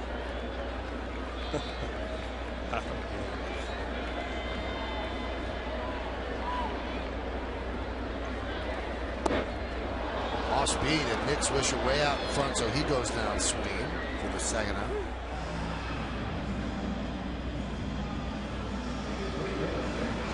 Jansen went back to that backdoor curveball again. Paul talked about, looks like it's in the other dugout, and then it comes back to the corner, and Nick Swisher kind of has a weak swing down and away. How quiet Swisher was last year, and he let the ball come to him. If you watch that last pitch, He uses a leg kick, but his front hip is starting to open up a little bit, and obviously that's going to take your weight away from it. So not nearly as quiet as he was early because that hip's going out that way, which kind of takes everything away from the baseball.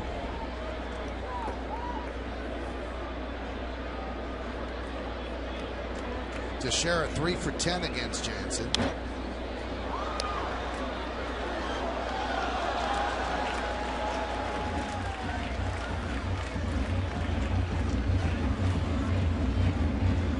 More through the glove. Through the glove, through the mask. We got it all working out there. It might even be in French. They play up in Canada. Huh?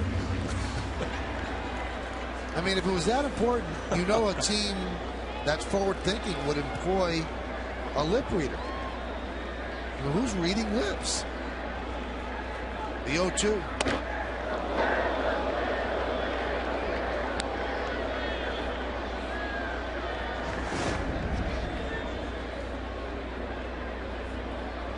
Yeah, it gets a little too close for comfort. And, you know, on TV it doesn't look that close, but, you know, when you're up there hitting, you're not going to stick around and see if it's going to break in or out. You're kind of getting out of there.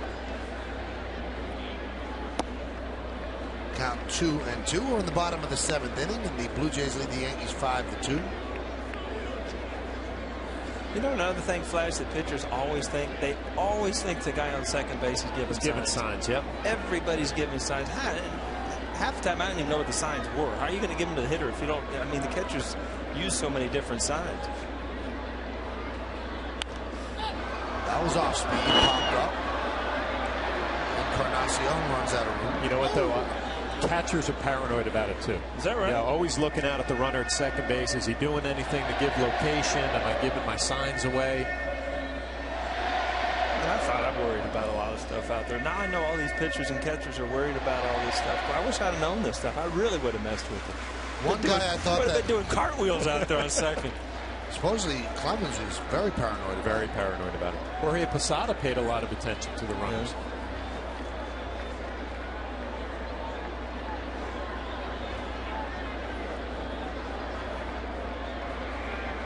Two balls, 2 strikes, 2 outs. Runner at second. Yankees trail 5-2. Jansen deals. Drilled deep to right field. Just missed the foul pole. With runners in scoring position, you want Teixeira up. He leads the Yankees with a .417 average. How about that, Paul? You get a pitch to drive out of there, and you're a little bit too quick, and now you start thinking, I'm not going to get that one again. Yeah, we talked earlier in the game. Bautista had a ball inside he could hit, and what he do? He didn't hook it foul. He hooked it inside for a home run. A lot of pitches. I mean, a lot of depends on your at bats, on the pitches that you get, what you do with them. And if you foul that ball off, sure, pitcher's going to go back and make a good pitch on it. Now you lose Teixeira. That would bring up A-Rod as a tying run. So this is a tough call right here for the catcher, Aaron Sebia. I mean, you got Casey Jansen, who has a good curveball. We saw a couple of them from Nick Swisher. But can he throw it for a strike 3-2? Like you said, Michael, if he misses, Alex Rodriguez comes up with a chance to tie it. And he walked him.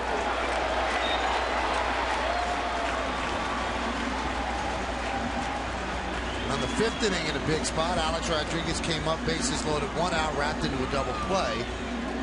So now he has another chance at a big hit. Alex 0 for 3 tonight, and he's 3 for 10 lifetime against Casey Jansen.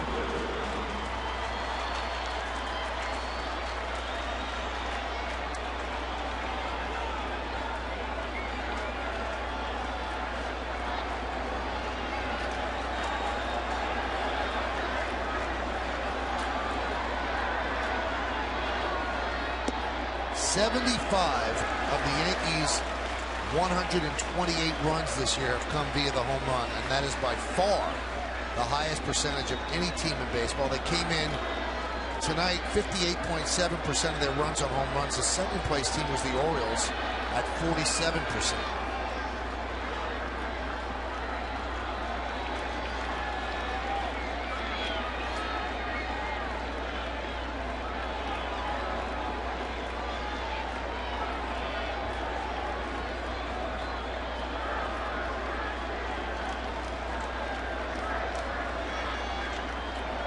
The 1-0. Grounded foul.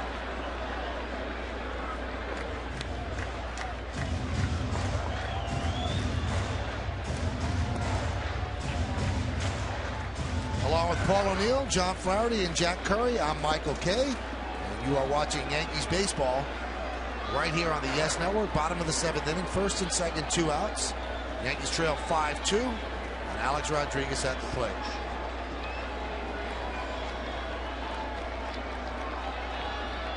The 1-1. Strike.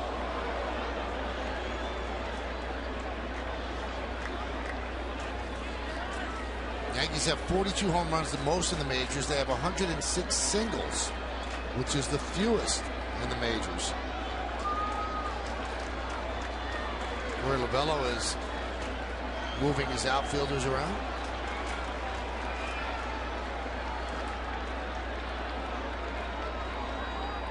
One, 2. 2-2.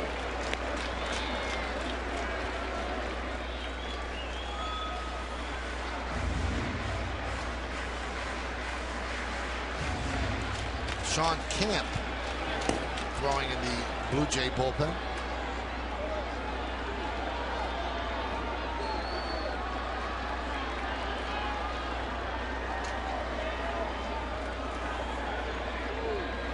The 2-2.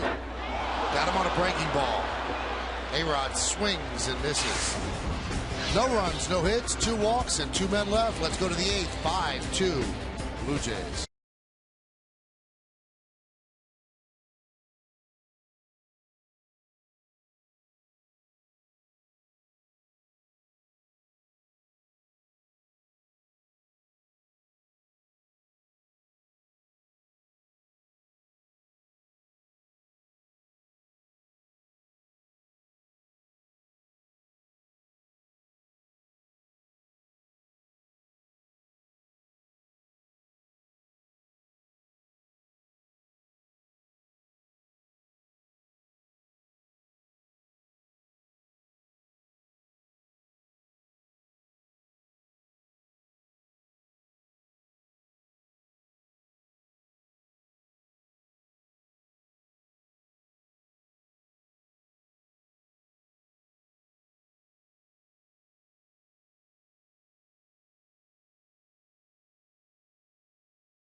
We'll take a look at our pitch by pitch to see how he did the job. A little cutter down and away.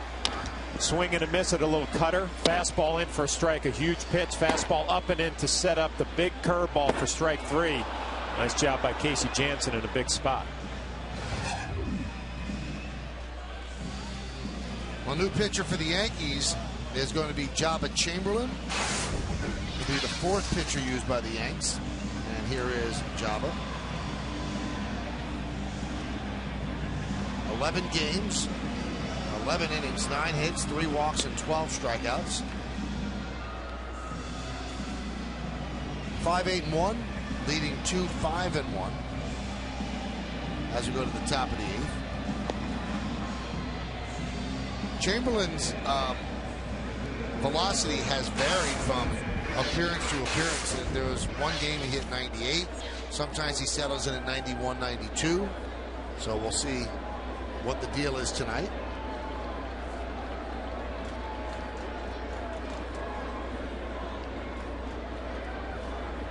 He has not worked since April 24th, and he's had just 1 appearance since April 19th. So let's see if he's strong right now First pitch, a 95-mile-an-hour fastball.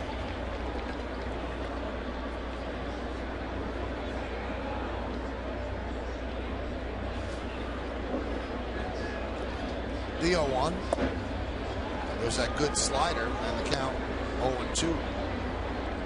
A little surprised when I saw Jabba coming in from the bullpen. Carlisle did a nice job in his inning, but obviously Jabba needing a little work tonight. Looked sharp early. Good fastball, nice slider. Punched out to the right side. Cano gets Davis for the first out. Tonight, throughout the Yankee season on Yes, we're asking you to vote along with us for the Chevy Player of the Game. Text your vote to 58772 or vote online at yesnetwork.com. Now, tonight's candidates are number 1, Jose Bautista, number 2, Ricky Romero, number 3, Robinson Cano, or number 4, J.P. Arancibia. Vote now, make your voice heard. Standard text messaging rates apply.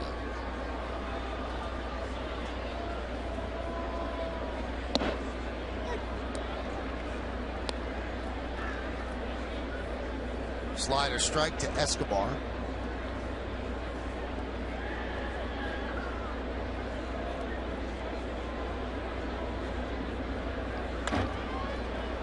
Fouled away.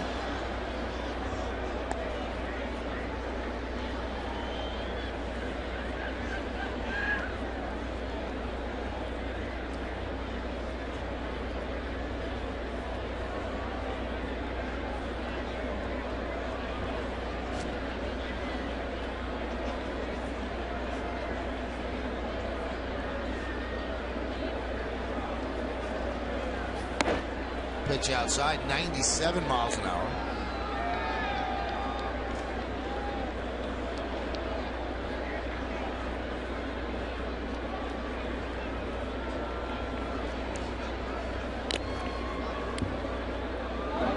It's got to bring back good memories there. Flash, a little foul ball off the face mask. Keep you honest late in the game in the 8th. Make sure you're still with it back there.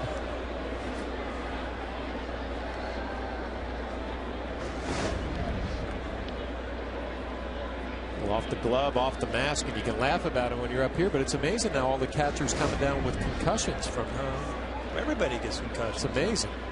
Used to just be, you got your bell rung, you got a headache, now they're all concussions. Chopped up the middle. Right there is Cano. He sets and fires for the second out. Did you play football, Michael? Did it all. I was very athletic. Football? Yeah. Absolutely. I'm not even going to go about the helmet size. I'm not even going to say it. Not even going to bring it up. Flag football. Is that what you played? I played football with a big helmet. You just wanted to throw that out there? I mean, you hinted at it. Pitch to Bautista's inside, 1-0.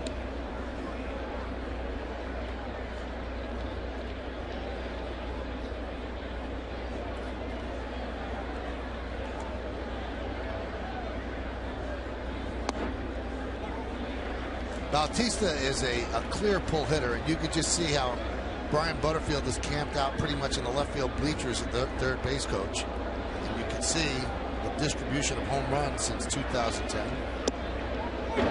There's a strike. Well, that's tough. I mean, what do you do with that, Flesh? 96 on knee high on the outside corner. Do exactly what he did. Yeah. You take it, and you hope you get a mistake here, 1 and 2.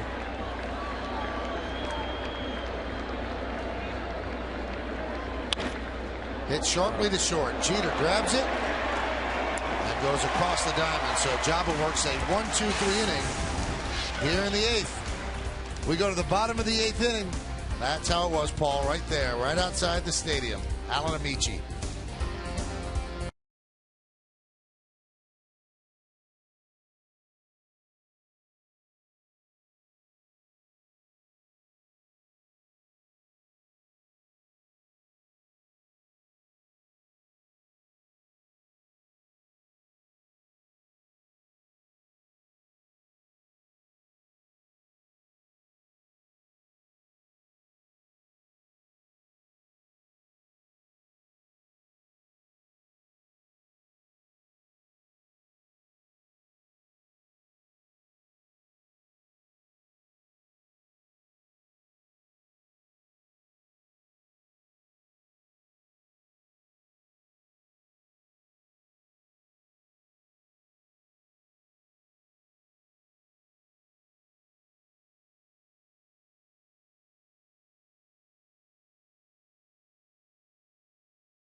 Great savings off the advanced game price on select seats when you purchase Yankees tickets with your MasterCard.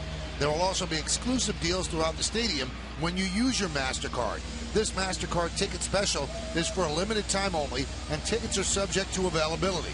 Log on to Yankees.com/MasterCard for MasterCard ticket specials today. Having a good time at the ballpark, but the Yankees are down 5-2. And a new pitcher for the Blue Jays is Sean Camp. Those are the numbers on Camp. They're pretty good numbers. A couple of defensive changes for the Blue Jays as well. Corey Patterson takes over at left, and Mike McCoy takes over at third. So with those defensive changes in a 5-2 game, there's Corey. John Farrell has used up 67% of his bench. He has one player left, his backup catcher, Jose Molina.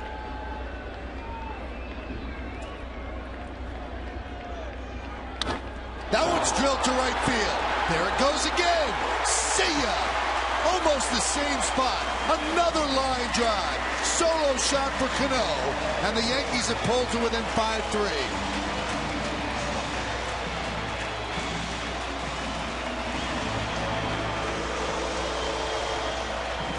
It's kind of fun to watch right now. I tell you what, I mean, it's amazing that as good a hitter as he is, that he's still getting pitches, and these aren't just normal home runs. These are line drives that just happen to end up in the seats. So that ball was supposed to be away, and if you make a mistake on him right now, this is what's going to happen. Absolute bullet down in the right field. Eric Chavez will pinch hit for Andrew Jones, who was 0 for 3 with 3 strikeouts. 8 home runs for Cano. Grounded right side. McDonald right there for the first out. It was supposed to be a sinker away, and it ends up middle. Mistake. Another line drive into the seats. If we can see that replay again, we'll see it in slow motion here. I don't know if we'll see it. Yeah, the last replay, you could see the smoke come off the ball. It's like the rosin being hit off the ball. It was hit so hard. Yep. Another strike to Granderson, the count 0-2. You know, it strikes me when you see that finish right there, how balanced it is. Yeah. I mean, it's just fluid and balanced. Right, obviously, his head doesn't move at all, which would take him off some pitches.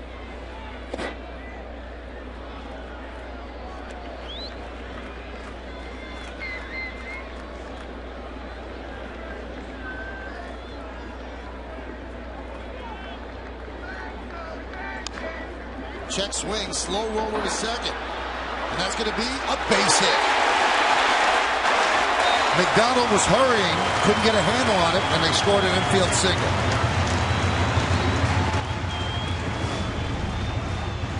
Again, speed makes defensive guys do things just in a hurry. Just you got to be perfect, and you see what happens. I mean, if you bobble it a little bit, can't get a handle on it.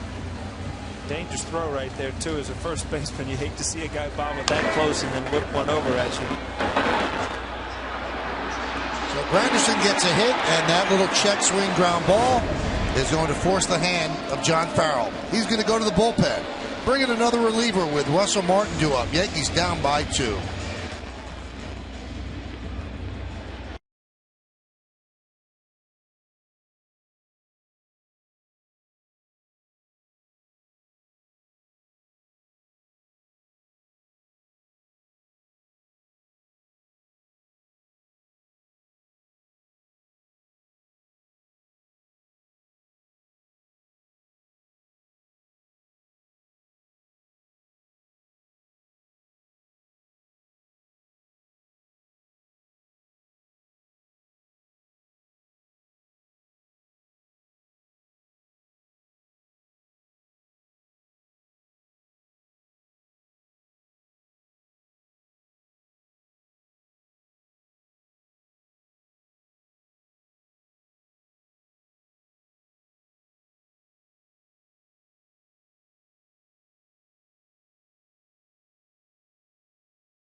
A&R Music and Computer World, and by Toyota, the official hybrid of the New York Yankees. Well, the Yankees announced after the 4th inning that there's going to be a big concert here on September 14th. It's going to be the Big Four, and it features Metallica, Megadeth, Slayer, and Anthrax. Now, Metallica is the group that does Enter Sandman that you hear all the time when Mariano comes in. So that's going to be Wednesday, September 14th. Details regarding a Friday, May 6th public on sale for tickets are going to be released in the near future. Fans are encouraged to visit Yankees.com/thebig4 for up-to-the-moment information regarding the event. Yankees would like to be able to hear Enter Sandman tonight, but they got to get themselves a lead right here. And Octavio Dotel is going to try to stop them from doing that. Those are the numbers on Dotel. And the only thing that Dotel's ever had a problem with is staying healthy, because he's got good stuff. You see the 5 walks and 7 2/3. Needs to tighten up the control a little bit. Here's Russell Martin. Pitch outside. I'm surprised Camp came out of the game so quickly. I mean, righty's just hitting .053 against him, and John Farrell decided to go with Dotel instead of Camp against Russell Martin.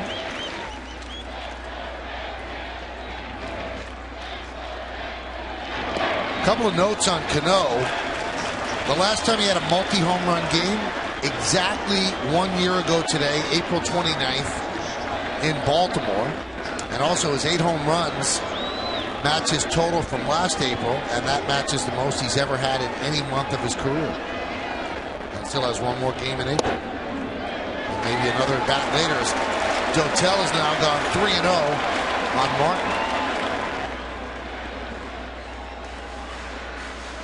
Dotel in his career against the Yankees has pitched 11 games and carries a 2.25 ERA.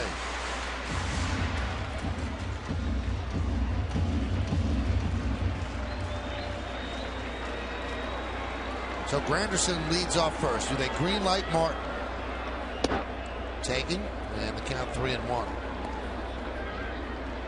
You watch Dotel in his fastball. I mean, low 90s, but pretty much straight as an arrow. Doesn't have a whole lot of movement on it.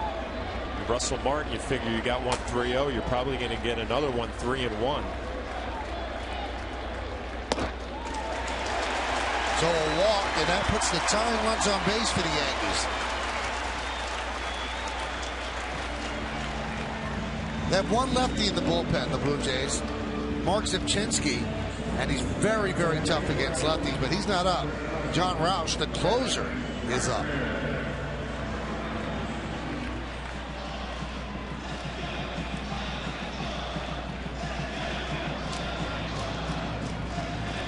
So first and second, 1 out, and Gardner at the plate.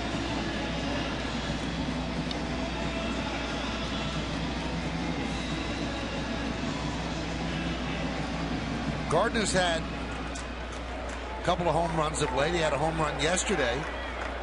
A line drive into the seats and right. That's become a favorite landing spot for a lot of Yankee home runs of late.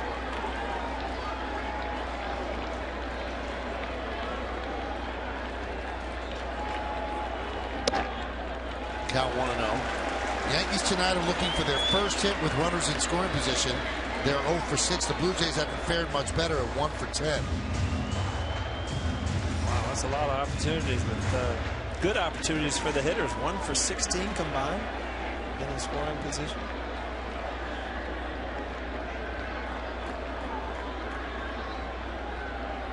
And the 1-0. Throw to second. And a nice play by Escobar to keep that in the infield.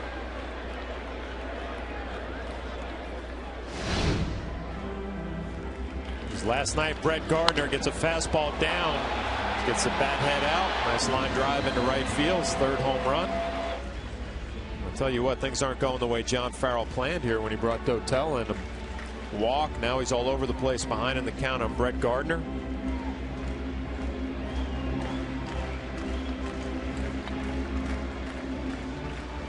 You said it, Michael. Dotel's been around. I mean, he started with the Mets, to Houston, Athletics, Tampa, or Toronto.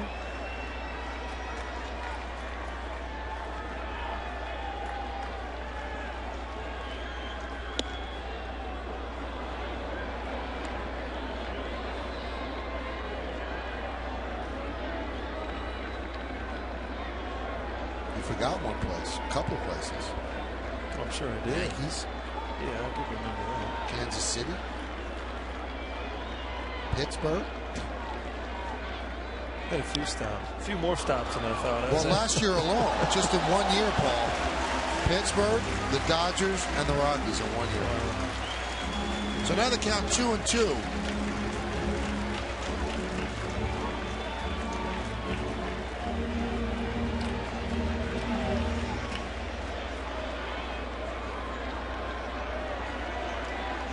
Granderson off second, Martin off first.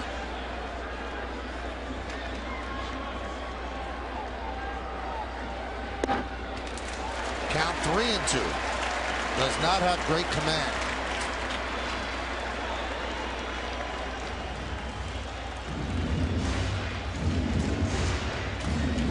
What do you think, Flash? Send the runners or not? No, I wouldn't, with him being all over the place. We'll see here with Brett Gardner. I was thinking it's a tough spot, though, when you have a pitcher who's effectively wild, kind of all over the place. You worry about him throwing that one nasty pitch here, 3-2. If you're a catcher here, you're in the back of your mind, aren't you thinking, if I get a strikeout here, I got a good chance of going to second base. Russell Martin at second base. Don't worry about the lead runner. That's probably why you got to hold your runners here.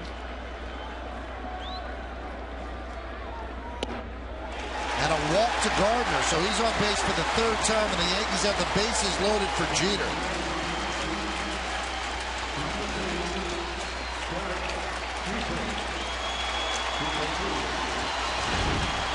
Derek has one grand slam in his career. It was against the Cubbies, interleague play at the old stadium.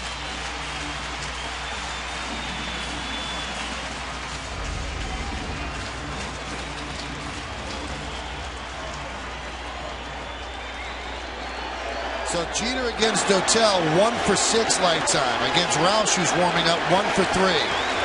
Crowd of 40,830. Many on their feet.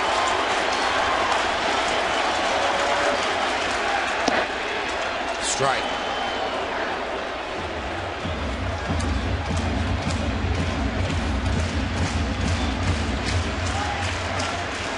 Granderson third. Martin second. Gardner first. Great speed on the corners. Martin runs well at second. The 0-on. 0-2. Those two fastballs. I mean, first pitch borderline away. That ball right there, though, ended up over the middle of the plate. Good pitch for Derek to hit. Swung right through it. 326 hitter with the bases loaded. Yankees down by 2. They led 1-0 after 2, and it's been all Blue Jays since. Count 1-2. This is Jeter's first at bat with the bases loaded this year.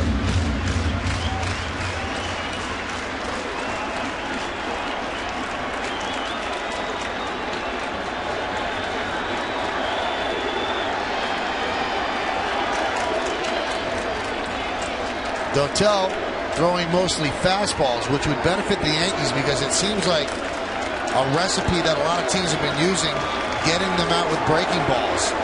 Yankees can turn around a fastball.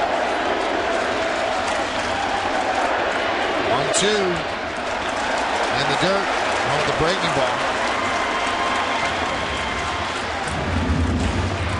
A lot of trust in your catcher there, Flash. That ball looked like it was intentionally thrown down in the dirt.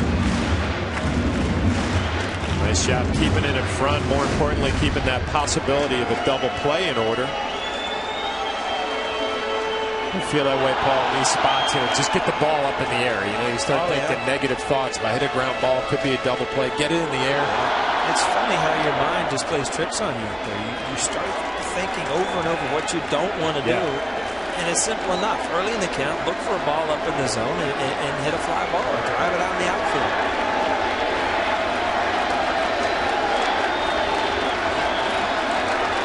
2-2.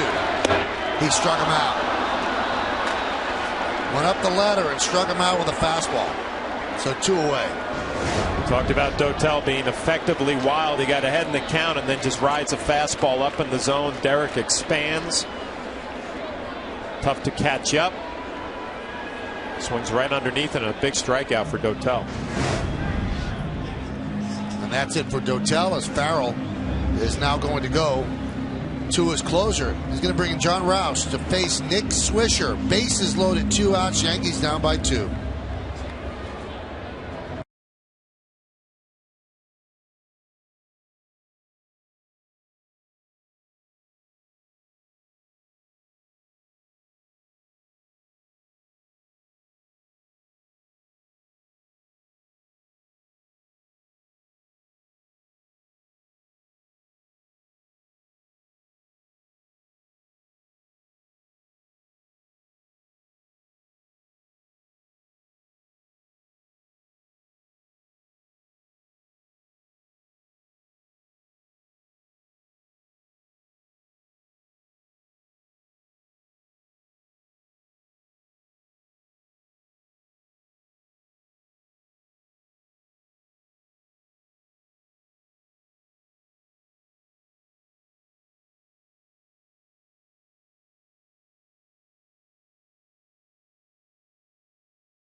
WB Mason postgame as Bob Lorenz brings you today's highlights plus updates from around the league.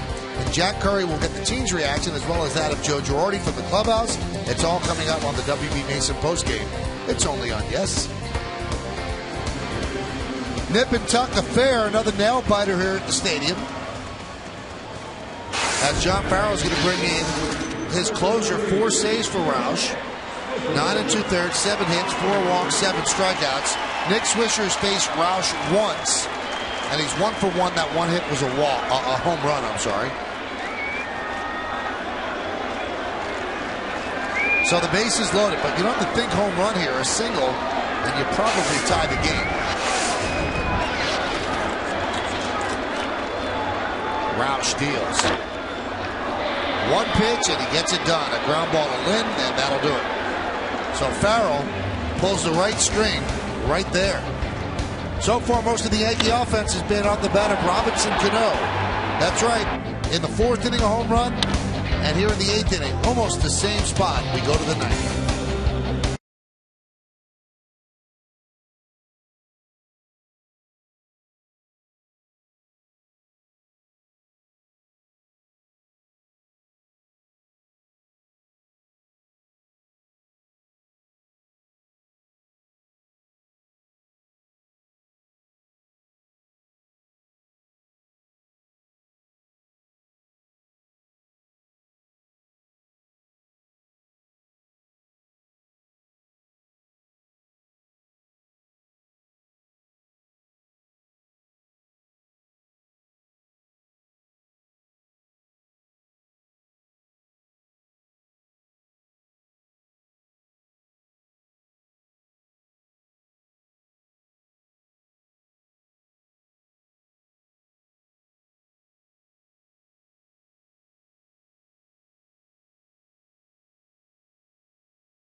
Jason presents the Joe Girardi Show. The skipper sits down to discuss the best plays and moments from the first month of the season. Plus, he'll answer your questions submitted on Facebook and Twitter. It's a new Joe Girardi Show Sunday at 5, only on Yes. Joe's trying to figure out how to get a couple of runs in the ninth and stop a couple of runs here in the top of the ninth. So he'll bring in Boone Logan. That'll be the Yankees' 5th pitcher. Freddie Garcia struggled, and you see Logan's numbers. 5 innings, but he kept the team in the game. He just didn't have his great stuff. David Robertson then gave up 2 runs, and that was in the 6th inning, and the Blue Jays were helped by a throwing error by Robertson. Then Buddy Carlisle and Jabba Chamberlain pitched 1, 2, 3, 7th and 8th respectively. And now here's Boone Logan, and he'll face Adam Lind.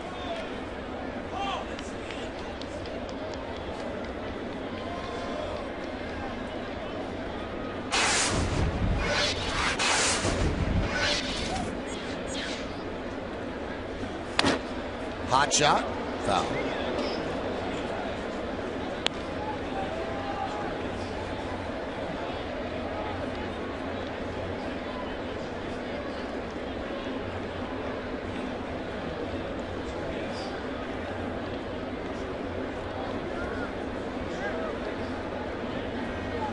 The 0-1.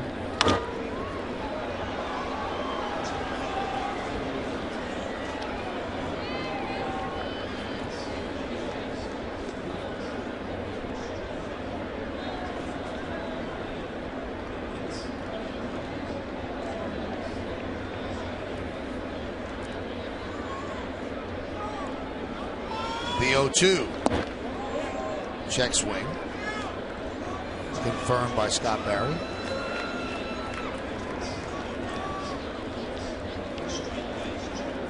Well, you know, your first game came late, Paul, so we thought we'd give you a nice long one. Oh, this is nice. It can get you warmed up. Yeah.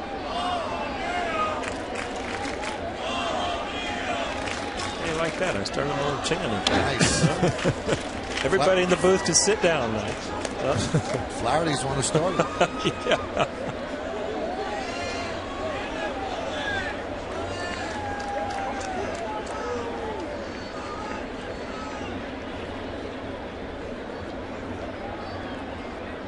Boone Logan struggled early, but his last 5 appearances have been scoreless.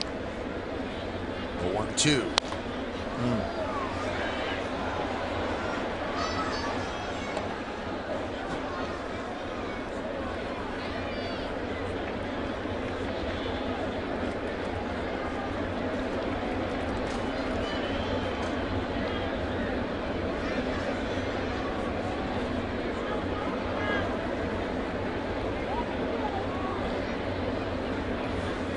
Swing and a miss. Logan got him.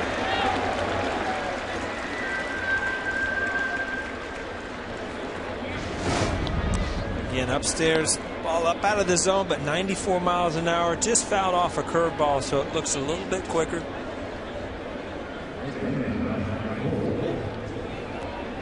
Throwing himself, that's not a good pitch. Look, he wanted to break that bat over his knee. Thought better of it. Dad had 3 home runs in Texas the last 3 days. You better keep it. Here's Mike McCoy. Foul ball. Boone Logan doing a better job than he did early on, getting ahead in the count. Really the difference for him last year when he came back up from AAA, able to throw the ball over the plate. His stuff is plenty good enough. That's in that fastball, Paul, 94 miles an hour, a good slider. Soft ground ball to short. Jeter charges and makes the play, just getting McCoy. I told you that Lynn wanted to break the bat over his knee. Oh. I wasn't going to mess with my knee. No, you weren't? See, you're supposed to cut the tape, Mr. Boland. Look at poor Gene Monahan sitting in the dugout saying, what's wrong with this guy? My wife was saying the same thing. What is wrong with you? What are you even thinking about at that time? And what did you tell her? I wasn't, honey. You just don't get it. You don't get it. Look at Gino. He's still thinking about things. I talked to Gino today. Does he ever change? He looks the same every single year. Great guy. Been here since 1973. Here's Corey Patterson.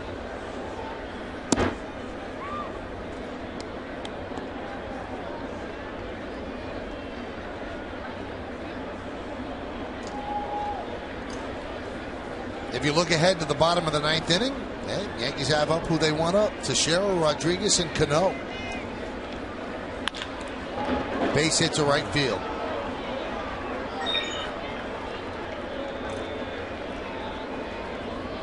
You throw 94, 95, but in that one area out over the plate, kind of waist high, that's the pitch as a lefty you really see. If that ball's in, you'll get jammed. If the ball's up out of the zone, but you see this ball is out, right out over the plate.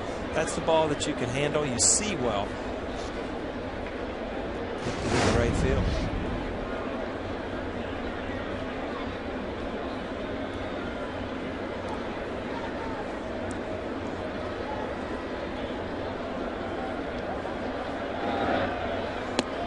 Breaking ball inside to Cooper. David making his major league debut, walked in his first plate appearance, then struck out, popped to short, and flied out to center.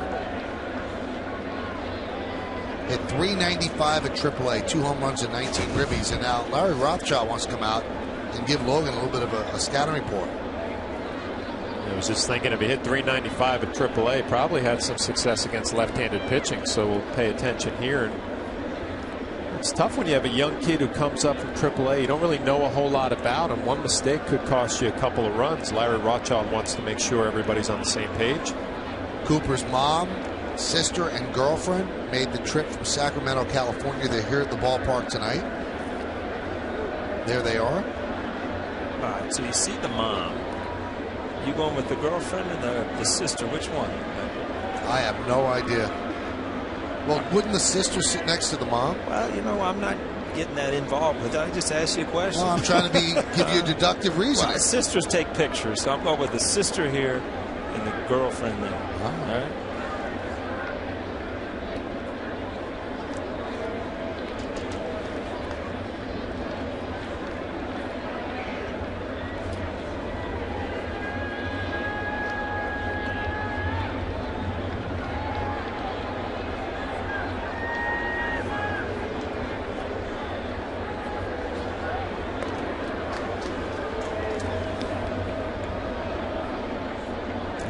As a nervous rookie, you don't need these long at bats either. Pitching coach goes out, a couple throwovers to first. It seems like you've been at the plate, your heart's racing. You've been up there for 20 minutes, you're tired just standing there. The 1-0.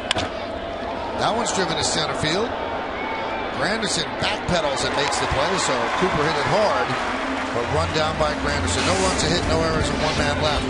Do the Yankees have a rally in their bones? They have only 1 win this year when trailing after 8 innings. Well, the family thought it was a hit. No, it just missed. We go to the bottom of the 9th.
Actor James Caan joins Michael Kay for GMC Presents Center Stage.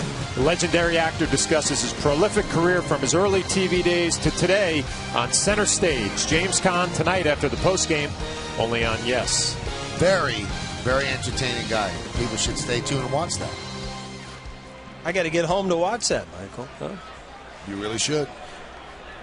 Here's Mark Teixeira, bottom of the 9th inning. He takes a pitch low from Roush. 5-3, Blue Jays lead. First game of this 3-game set. Roush trying to nail this down for Ricky Romero.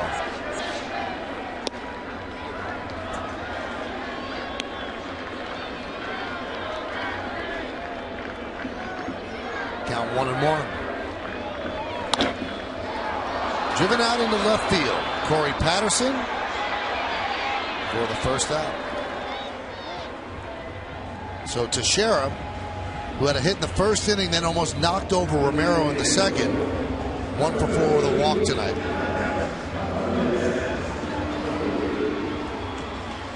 Well, Yankees trying to have a dramatic finish here, but I think they're going to look back at that 5th inning, bases loaded, nobody out, and they couldn't scratch any runs across. Missed opportunities tonight. Alex 0 for 4. You know, Roush came over and we was talking before the game, and I'm not, this guy's huge. I'm looking at the book. I didn't know he's 6'10", 250. Do you ever remember hitting off the real tall guy? It's just hard to pick up the ball. They have a different angle. And I think you expect him to throw harder than he actually does. Ground ball to third. McCoy. And the Yankees are down to their final out here in the bottom of the 9th.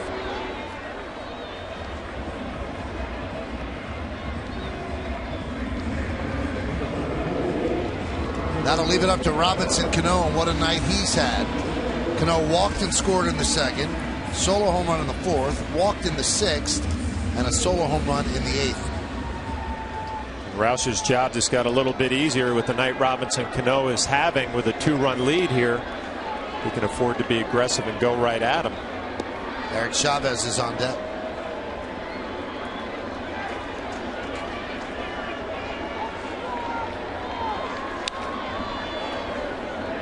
Foul back.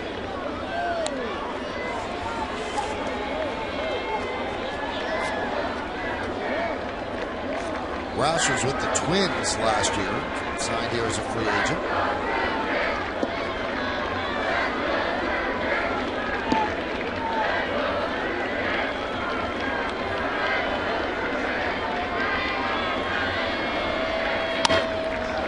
High drive, and it's in the park. Davis is there.